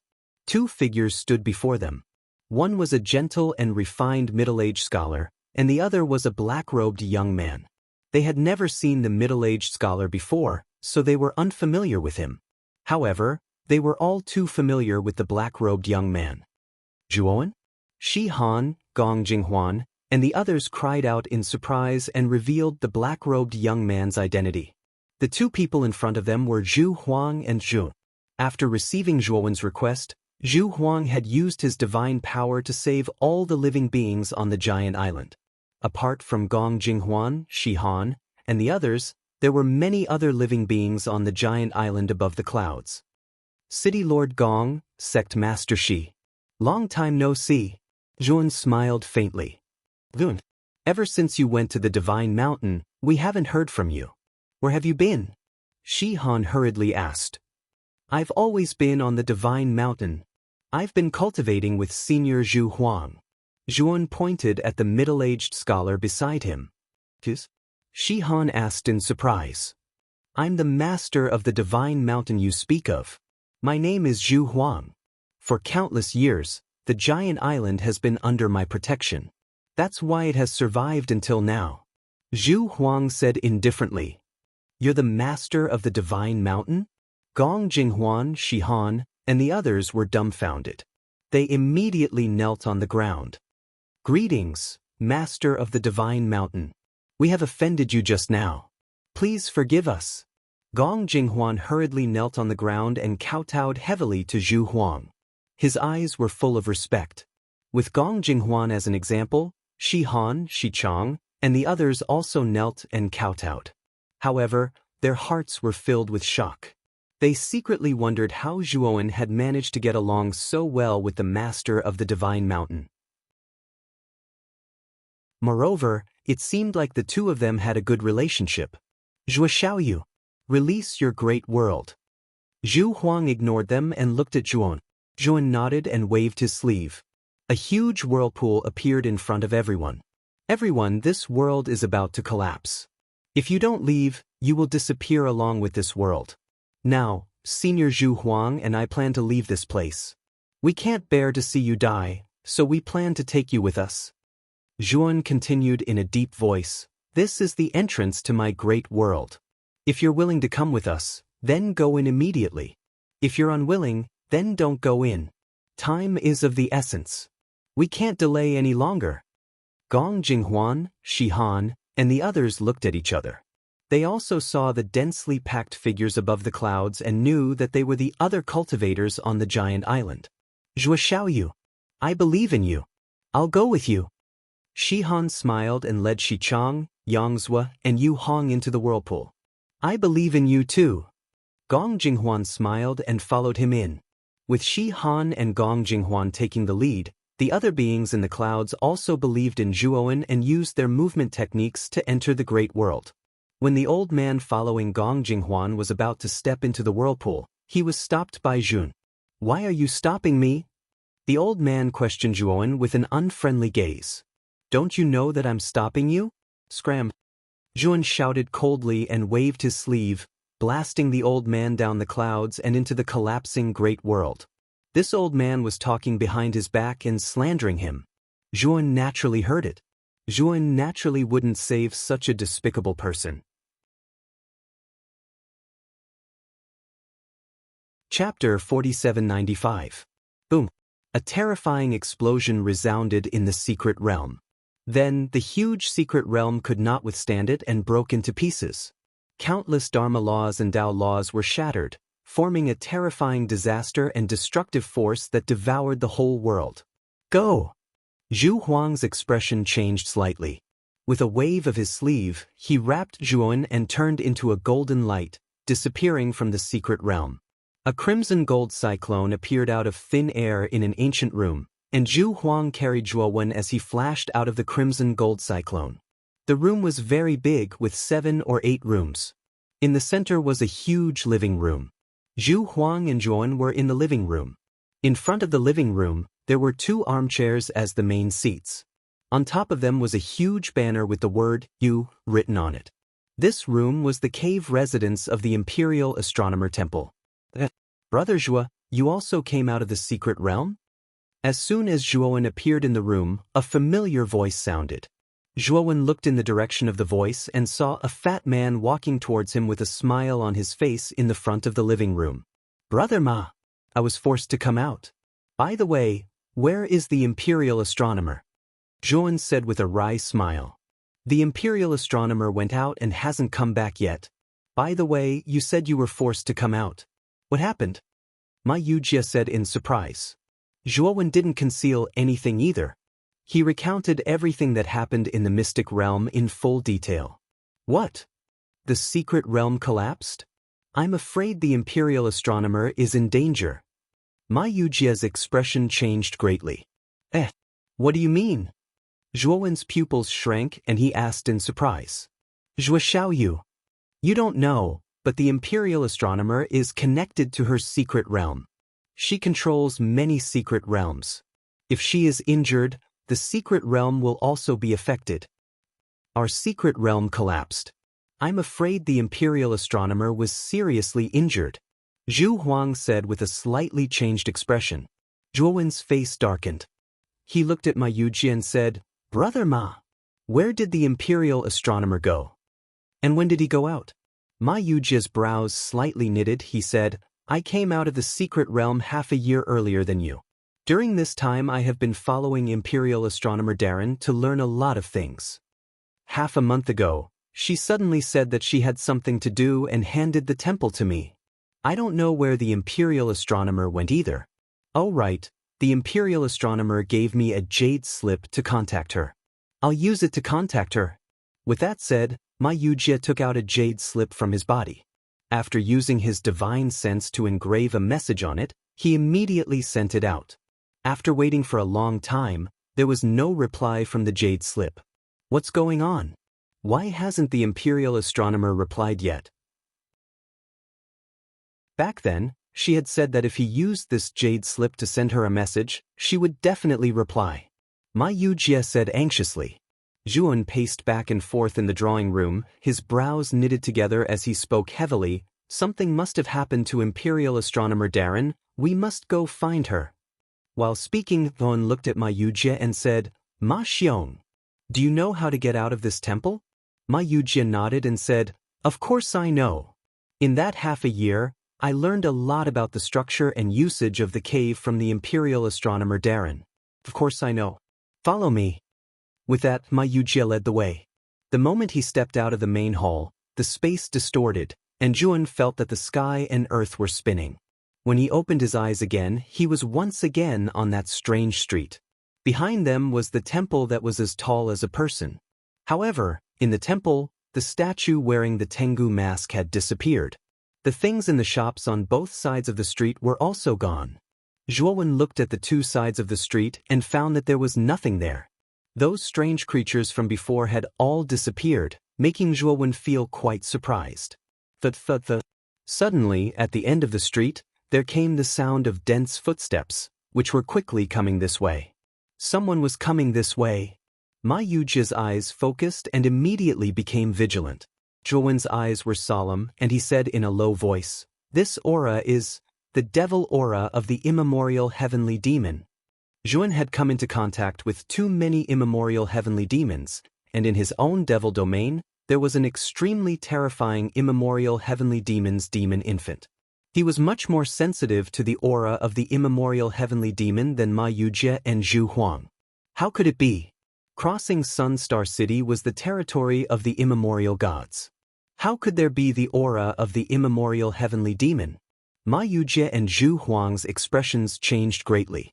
Crossing Sun Star City was located in the northernmost part of the 7 constellations starfield. It was considered the last and safer star city of the immemorial gods. But now, the aura of the immemorial heavenly demon had appeared. Did this mean that Crossing Sun Star City had been breached by the immemorial heavenly demon? Brother Zhua, did you sense it wrong? My Yujie still found it hard to believe. It was getting closer and closer. I can't be wrong about the aura of the immemorial heavenly demon. Senior Zhu Huang, Brother Ma, enter my big world. Leave the rest to me. Zhuan waved his sleeve, and a whirlpool appeared. Ma Yujie and Zhu Huang looked at each other, nodded, and stepped into the whirlpool. At the same time, Yuan also placed the temple behind him into his big world. Since the immemorial heavenly demon had appeared here, it meant that this place was no longer safe. This temple was the cave abode of the imperial astronomer. Zhuan naturally couldn't stay here and allow the immemorial heavenly demon to wreak havoc. After doing all this, Zhuan took a deep breath and instantly entered the demonic taint state. Billowing demonic qi instantly surrounded his body. While cultivating in the secret realm, Zhuan was also constantly cultivating the limitless demonic scripture. He even created a follow-up cultivation method for this cultivation technique. Moreover, he would frequently open up his devil domain to refine the demon infant to strengthen the demonic nature of the immemorial heavenly demon. It was all thanks to the demon infant that Zhuan was now filled with immemorial demonic qi. Once he entered the demonic taint state, his entire body would billow with demonic qi, and he would be no different from the immemorial heavenly demon. Ta-da! The footsteps were getting closer and closer. Endless demonic qi enveloped and swallowed the surrounding fog. The surrounding streets and shops were also being wantonly torn apart by some kind of terrifying power, turning into dust. Zhuan's body was surrounded by immemorial demonic qi as he silently looked at the end of the street. He saw a group of immemorial heavenly demons with monstrous demonic qi walking over. There were more than 10 immemorial heavenly demons in this group. All of them were tall and had terrifying auras. Especially the heavenly demon in the lead. He was wearing black gold armor and had 3 horns on his head. He was much taller than the other heavenly demons and his aura was much more terrifying. He should be the leader of this group. For you. The 3-horned heavenly demon stopped and his scarlet eyes fell on Zhuan. There was a trace of strangeness and fear in his eyes. This was because he realized that the heavenly demon in front of him had a more terrifying demonic qi than him. Although his aura wasn't strong, it gave him an inexplicable feeling of palpitations. Chapter 4796. The moment the 3-horned heavenly demon stopped, the dozen heavenly demons behind him also stopped. They looked at the figure with demonic aura. I've searched this place. What's the situation outside? Zhuan slowly raised his head. Amidst the demonic aura, a pair of scarlet eyes stared straight at the 3-horned heavenly demon as he asked indifferently, "Are you ordering me?" The 3-horned heavenly demon's scarlet eyes revealed a trace of brutality and killing intent. He took a step forward as a terrifying aura raged out like a tidal wave. "Captain! Kill him! Kill him! How dare he order our captain? Teach him a lesson! Captain, kill him!" The dozen or so heavenly demons immediately began to jeer. Their eyes were filled with excitement and violence. The immemorial heavenly demons were a naturally cruel species. They were naturally warlike. Not only did they fight the immemorial gods, but they also liked to kill their own kind. As long as the immemorial heavenly demons were unhappy, they would kill their own kind. They would even eat their own kind alive. This was a common occurrence among the immemorial heavenly demons. Zhuan naturally knew this rule. Therefore, when the 3-horned heavenly demon said that he wanted to kill him, Zhuan was not surprised. "Kill me? With just you?" Zhuan sneered and took a step forward. The demonic aura around him surged into the sky. It instantly turned into an endless black fog that shrouded the entire area. An unprecedented demonic aura came crashing down like the collapse of countless galaxies. It caused the dozen heavenly demons to kneel on one knee. The 3-horned heavenly demon's face changed drastically. He bent his waist and his scarlet eyes revealed fear. What a terrifying demonic aura. This was definitely not something an ordinary immemorial heavenly demon could release. Upper class heavenly demon? The three-horned heavenly demon's mouth revealed a trace of bitterness. He knelt heavily on the ground and kowtowed to Jun. I didn't know your identity. Please forgive me. Jun was still standing in the same spot. He was cold and silent as he quietly looked down at the three-horned heavenly demon and his subordinates. At this moment, Jun opened the demonic realm and released the demonic infant's aura. He knew that the demonic infant's aura was extraordinary. It was a natural demonic seed. Right now, the demonic infant's aura was already so powerful, comparable to a high-tier heavenly demon. If the demonic infant grew up, it would at least have the strength of a true demon. Silence. The entire street was dead silent. Jun didn't speak. The three-horned heavenly demon and his subordinates didn't dare to speak either. They were all trembling with fear. If you want me to spare you, do you know what to do? Jun finally spoke. His voice was cold and filled with killing intent. The three-horned heavenly demon's pupils shrank to the size of needles. After a moment of hesitation, his eyes flashed with a ruthless light. He leapt up and sharp demonic energy gushed out of his 10 fingers, condensing into sharp claws. Poochie! Poochie! The three-horned sky fiend was like a bolt of lightning, shuttling through the dozen or so subordinates. Every time it shuttled, it would take the life of a sky fiend. In just 3 breaths of time, more than 10 sky demons were slaughtered by the three-horned sky demon. Black blood kept dripping from the three-horned sky demon's hands. "Milord! These bastards dared to mock you. I have already taken care of them for Milord." After the three-horned sky demon finished speaking, he tore off his right arm and threw it on the ground. He then knelt in front of Jun and kowtowed heavily. "Milord knows his mistake." The three-horned sky demon said sincerely. "How is 1 arm enough?" Jun said indifferently. The three-horned sky demon's face changed. He could feel the strong killing intent from Jun. He knew that if he didn't do as Jun said, he would definitely die. The three-horned sky demon activated his demonic energy and tore off his left arm. His head was still on the ground and he didn't make a sound. "Let me ask you one more time. What's the situation outside?" Jun didn't pursue the matter and asked the same question again. Now, he was eager to know what had happened in Sun Crossing Star City. Could it be that Sun Crossing Star City had really been breached? "Milord, after Lord Mo Wuing and Lord Mo Wuguang breached Sun Crossing Star City, they were blocked outside the city by a woman wearing a Tengu mask. We were ordered by the 2 lords to be the first to charge in. Now, more than 70% of Sun Crossing Star City has been taken over by our army. It's only a matter of time before we completely breach the city." The three-horned sky demon didn't dare to hide anything. He told Su Mo everything that had happened in Sun Crossing Star City. After Jun heard everything, his face changed completely. Sun Crossing Star City had been breached, and the woman wearing a Tengu mask that the three-horned sky demon mentioned was the Imperial Astronomer? Jun naturally knew about Mo Wuing. Back in the Heavenly Moat, it was Mo Wuing who led the Heavenly Demon Army and almost breached it. Mo Wuing was one of the 36 demon generals under the Heavenly Demon King. He was a genuine true demon expert. As for Mo Wuguang, although Jun had never heard of him before, since he could fight alongside Mo Wuing, he was most likely one of the 36 demon generals. He was a true demon that wasn't any weaker than Mo Wuing. With 2 true demons joining forces to fight against the Imperial Astronomer was probably in danger. No wonder the secret realm in the deity temple collapsed. The Imperial Astronomer was in danger. The three-horned sky demon was surprised that Jun didn't speak for a long time.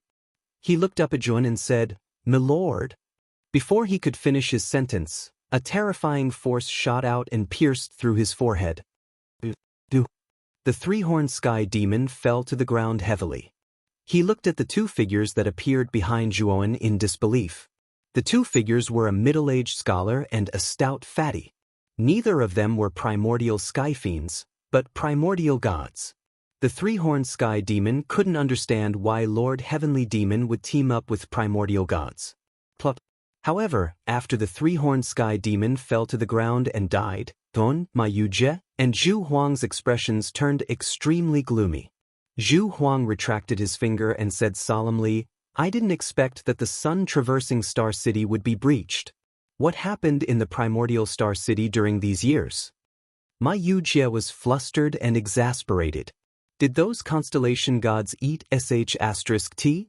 The sun-traversing Star City is already in the hinterland of the primordial gods' camp. How could it be breached by the primordial sky demons? On the other hand, Zhuo Wen's heart was heavy. He kept having a bad premonition.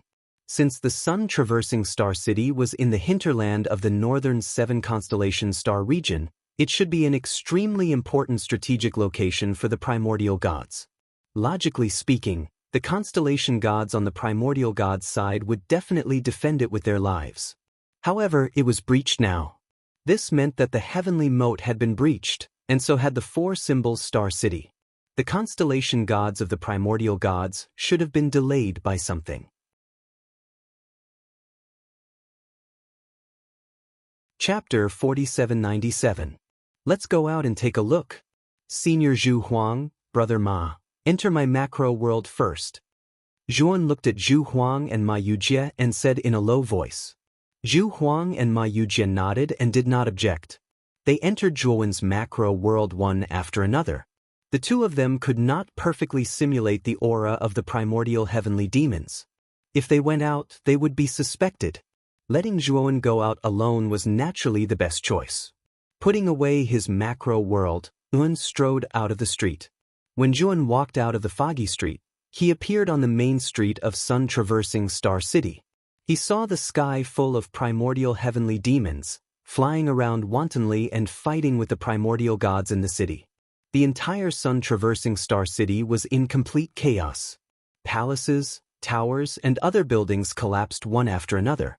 Smoke rose into the sky. The terrifying roars of the heavenly demons and the cries of the primordial gods filled the air, filling sun-traversing Star City with an atmosphere of fear. In the sky of Star City, terrifying demonic energy and divine power bombarded each other, causing terrifying explosions. Zhuan raised his head and looked at the sky that was almost split into two by demonic energy and divine power.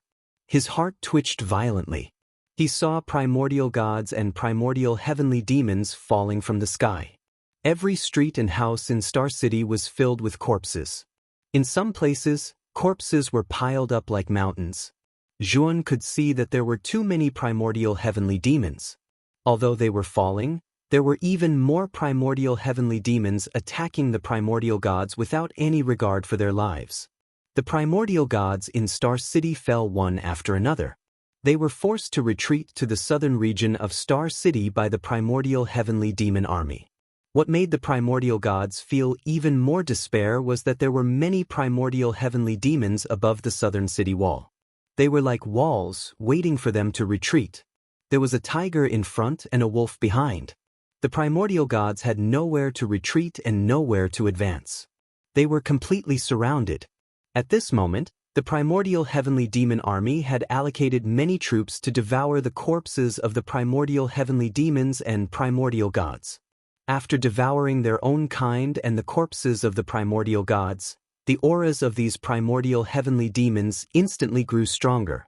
Their eyes were filled with heart-palpitating brutality. Damn it! These damned primordial heavenly demons were courting death. Brother Zhuo, let me out. I'm going to slaughter them. Ma Yujie's exasperated voice resounded in Zhuowen's mind. Zhuan did not restrict Ma Yujie and Zhu Huang's vision in the large world. As a result, Ma Yujie and Zhu Huang were able to see everything clearly just like Zhuan. Brother Ma, don't be impulsive. Now that the situation is unclear, you can't act recklessly. Let's find the imperial astronomer first. Zhuowen's eyes darkened as he hurriedly stopped Ma Yujie.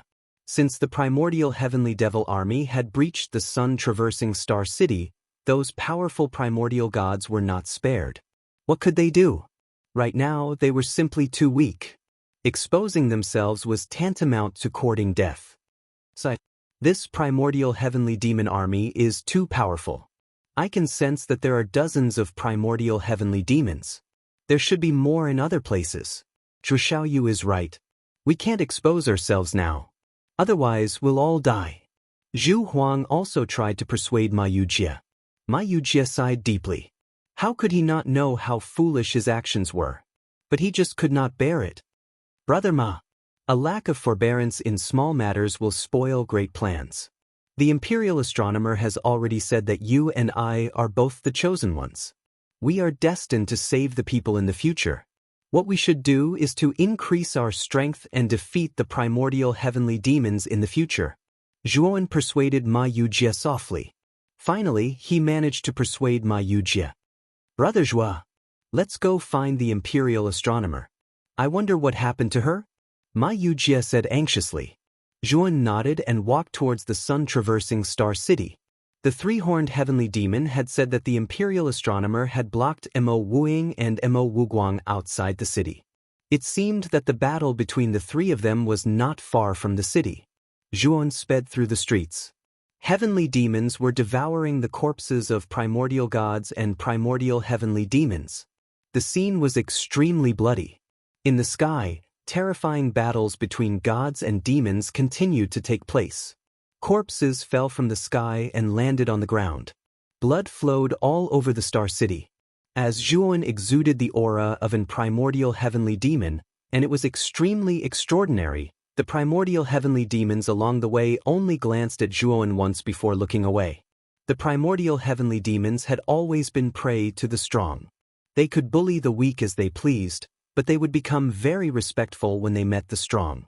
Zhuan could raise his aura to a terrifying level.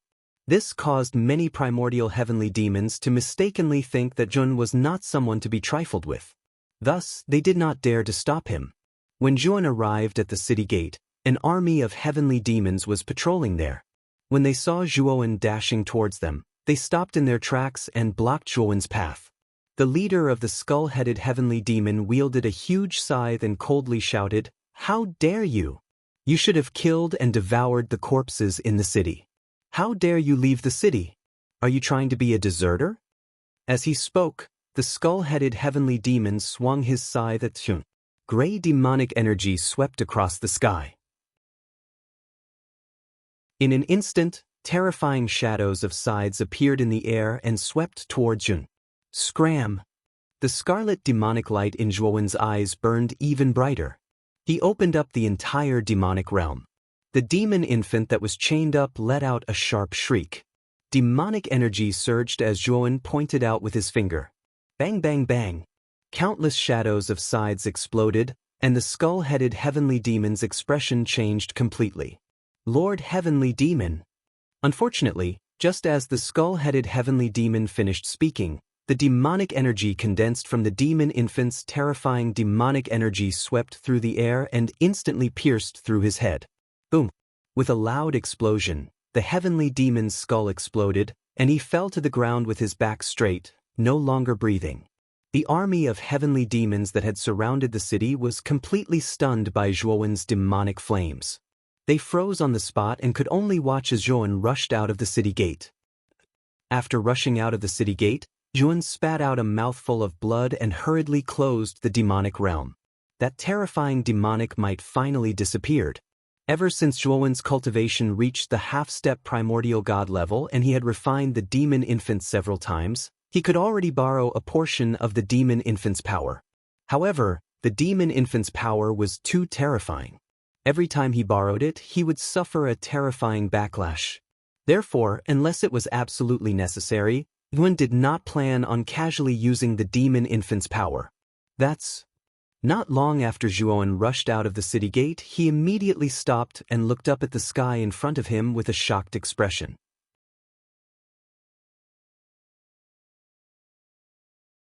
Chapter 4798. In the distance, three figures were engaged in a fierce battle. Terrifying demonic chi and divine power intertwined, filling the entire sky. Whether it was the demonic chi or divine power, their levels far exceeded Zhuan's and could easily kill Zhuan. Among the three figures, there were two stalwart figures with terrifying demonic chi. They were burly and imposing, far stronger than the average primordial celestial demon. Mo Wuying. Zhuowen immediately recognized the identity of one of the primordial heavenly demons, who was clad in ferocious armor. Back at Heaven's Moat, he had seen Mo Wuying's figure from afar and was no stranger to him. The primordial celestial demon general fighting alongside Mo Wuying should be the Mo Wuguang that the three-horned celestial demon had mentioned. What made Zhuowen's expression turn even uglier was that these two primordial celestial demon generals were working together to launch a fierce attack on a woman wearing a Tengu mask. This woman was the imperial astronomer that Zhuowen and the others were looking for. At this moment, the imperial astronomer's slender jade-like hands shot out a series of mystiques to block the terrifying attacks of Mo Wuguang and Mo Wuying. Although she managed to block the attacks of the two primordial celestial demons, she was barely able to do so. Blood flowed through the gaps in her mask and dyed her clothes and sleeves red. Imperial astronomer. You don't have to struggle anymore, just surrender. You're no match for our combined strength. Mo Wuying roared and waved his right hand. Demonic chi surged and turned into countless black dragons that charged at the imperial astronomer from all directions. His cold voice resounded through the void. The imperial astronomer pointed her jade-like hands and starlight surged in the void. Countless meteors fell like rain and formed a barrier in front of her, blocking the countless black dragons. Mo Wuying, you want me to surrender and become your captive? In your dreams. The imperial astronomer sneered. Mo Wuguang sneered and took a step forward. He punched out, shattering the meteor barrier and forcing the imperial astronomer back. Imperial astronomer, you have no other choice. Don't worry, the heavenly Devil King has instructed that you are very special. He will not treat you as a captive or slave, but as an honored guest. Surrendering now is the best choice. Mo Wuguang said in a gentle voice as he rushed over and gave chase to the imperial astronomer with punch after punch, completely suppressing the latter. Neither he nor shadowless Mo dared to slack off in the slightest. They knew that although the woman in front of them looked weak, she was very powerful and cunning. They did not dare to give the imperial astronomer any time to rest.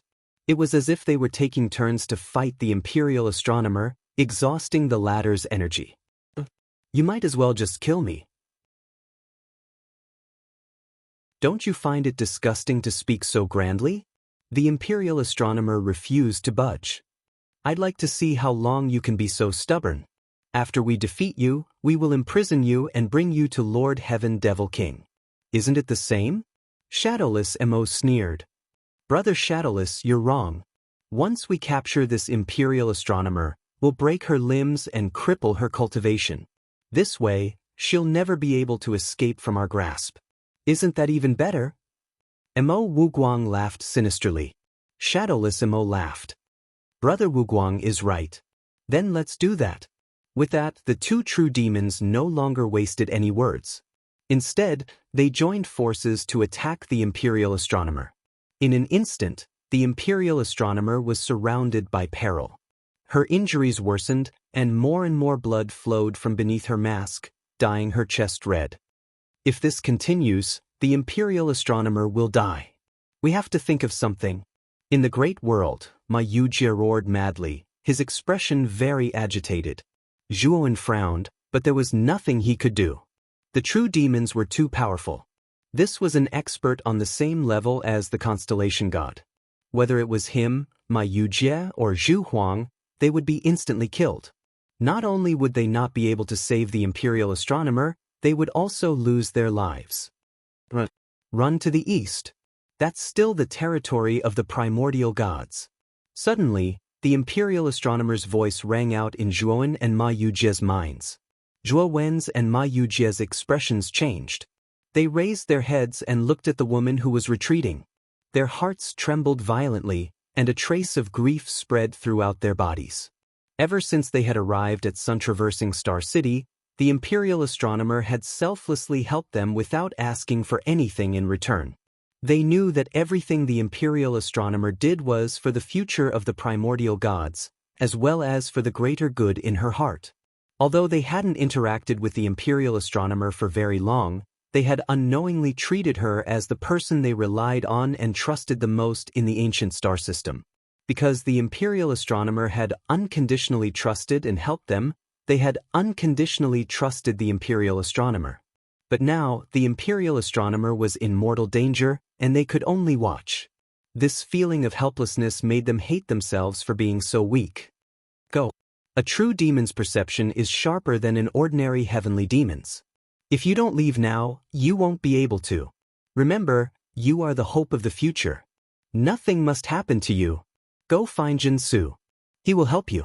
Don't let down my painstaking efforts, and don't waste all my efforts. Hurry and go. The imperial astronomer's calm and emotionless voice slowly rang out in Zhuan and Ma Yujie's minds. But how could they not see that the imperial astronomer was pretending to be cold and calm? And beneath that calmness, there was a great deal of care and concern. Brother Zhua, let's go, we'll listen to the imperial astronomer. Ma Yujie's voice suddenly rang out. At this moment he was terrifyingly calm, but also terrifyingly oppressive. This debt, I will find the primordial heavenly demons to settle it one by one. Mo Wuing, Mo Wuguang, the heavenly demon king, and all the primordial heavenly demons. Zhuan gnashed his teeth and looked up at that slender, blood-stained figure in the distance. He softly muttered, "I'm sorry," before turning and rushing off in another direction. Puji. Mo Wuguang and Mo Wuing joined forces to attack again. With an earth-shattering force, the imperial astronomer was sent flying, spitting out a mouthful of blood. Kacha. The Tengu mask she had been wearing all this time shattered, revealing a peerless face. Unfortunately, this peerless face was bloodless. Her face was as pale as a sheet, as if she was terminally ill and filled with the aura of death. Mo Wuing and Mo Wuguang were also heavily injured, but the moment they saw this peerless face, they couldn't help but stop moving. This face was too beautiful, so beautiful that it took one's breath away.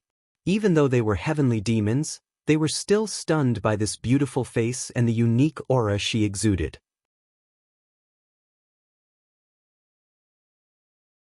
Chapter 4799. Who would have thought? The mysterious imperial astronomer is actually such a beautiful woman. How could we destroy such a beautiful woman? What a sin! Mo Wuing and Mo Wuguang were true demons after all, and their minds were extremely firm. They immediately regained their senses and surrounded the imperial astronomer. The imperial astronomer's delicate hand covered her cherry lips as a mouthful of fresh blood was spat out from between her fingers. Her star-like beautiful eyes glanced in the direction that Zhuowen had left in. She smiled sweetly.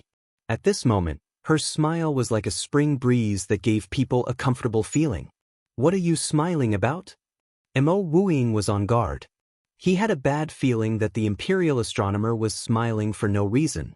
The imperial astronomer's beautiful eyes fell on Mo Wuing and Mo Wuguang. Her smile faded as she said coldly, "The heavenly demon king wants you to capture me alive and bring me to him. Do you know why?" Mo Wuing frowned slightly. He wasn't sure what the imperial astronomer meant. "We're just following orders. We'll do whatever the heavenly demon king wants us to do. There's no need to ask why." Mo Wuing said coldly. The imperial astronomer didn't mind and smiled faintly. "It's because he's afraid. That's why he wants you to capture me alive." Mo Wuing and Mo Wuguang were stunned and looked at the imperial astronomer strangely. "You're saying our king is afraid? What a joke. Our king is a supreme existence.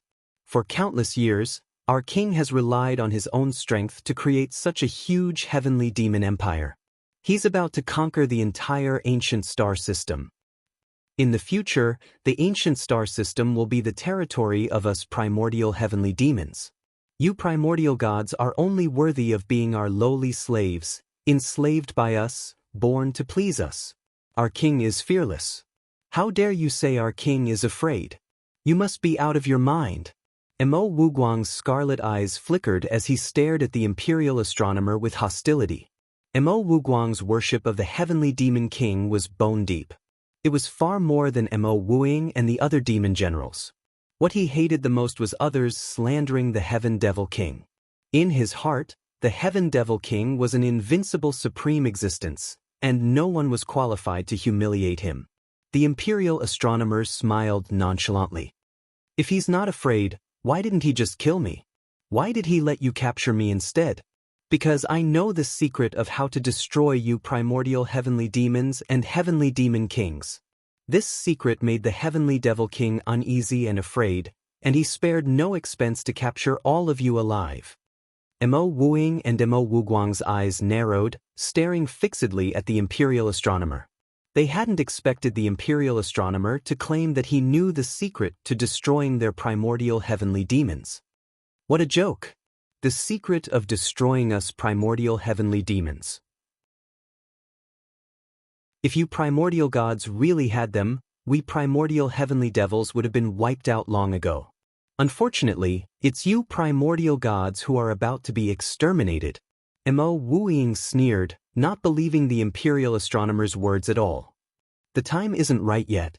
Once the time is right, you primordial heavenly demons will be finished. Otherwise, why would the Heaven Devil King specifically order you to capture me? Even the constellation gods didn't receive such treatment in the past, right? The imperial astronomer still had a faint smile on his face, as if everything was under his control. This made Mo Wuing and Mo Wuguang very unhappy. Since you say so, why don't you tell us what the secret is? Mo Wuing asked coldly, his demonic aura spreading out like an ocean, sealing off the imperial astronomer's surroundings. Although Mo Wuguang didn't believe it, the imperial astronomer's words had piqued his interest, and he couldn't help but look at the imperial astronomer. In the future, 3 people will appear to destroy you primordial heavenly demons, and finally, the Heaven Devil King. These 3 people are the children of prophecy, the chosen children of heaven. The Heaven Devil King must have known about this, which is why he ordered you to capture me. He wants me to tell him who these 3 people are? He wants to eliminate the source of trouble in advance. The imperial astronomer spoke slowly, his voice calm and steady, with a hint of persuasion. Mo Wuing and Mo Wuguang's interest was piqued, and Mo Wuguang hurriedly asked, "Who are these 3 people? Hurry up and tell us." Mo Wuing was also staring at the imperial astronomer. He desperately wanted to know who the 3 heaven's chosen children were, who could threaten the primordial heavenly demons. Will you believe me if I tell you? The imperial astronomer smiled. Her smile was so beautiful, so sad. Then, her body emitted blazing starlight. A vast and terrifying energy surged out of the imperial astronomer's body with terrifying momentum. After sensing this terrifying energy, Mo Wuing and Mo Wuguang's expressions changed completely. That aura was simply too frightening. The destructive aura that it possessed caused them to feel fear. This lunatic is preparing to self-destruct. She was deliberately stalling for time so that she could successfully self-destruct. Mo Wuing's eyes were filled with fear, and he quickly retreated without hesitation. The imperial astronomer's power was close to that of a constellation god. The power of her self-destruction was so terrifying that it could destroy the entire sun-traversing star city. At that time, the countless primordial heavenly demon army invading sun-traversing star city would be annihilated. Tell the army to run. Mo Wuing roared crazily. Mo Wuguang also retreated, but soon, his eyes were filled with despair. The imperial astronomer's self-destruction was premeditated. By the time they realized it, the self-destruction had already begun. Furthermore, it was moving toward them at an extremely terrifying speed, instantly engulfing the 2 of them. No!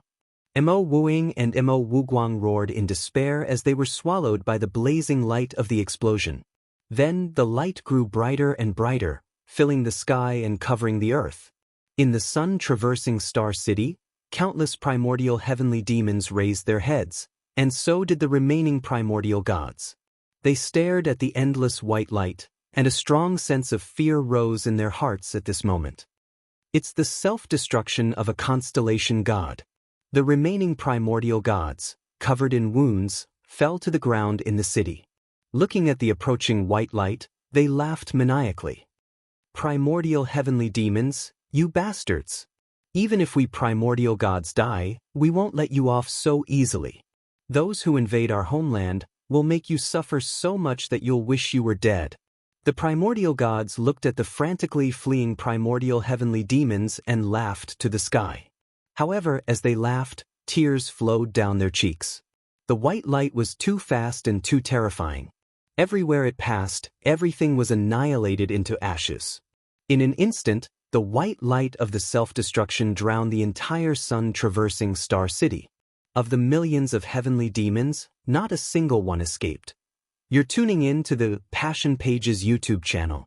We're so grateful for your support, and don't forget to subscribe to join us on this incredible journey through captivating stories. Your generosity through donations truly makes a world of difference, as it's the primary source of revenue that allows me to expand and enhance this channel for you. Thank you from the bottom of my heart for being a part of this adventure.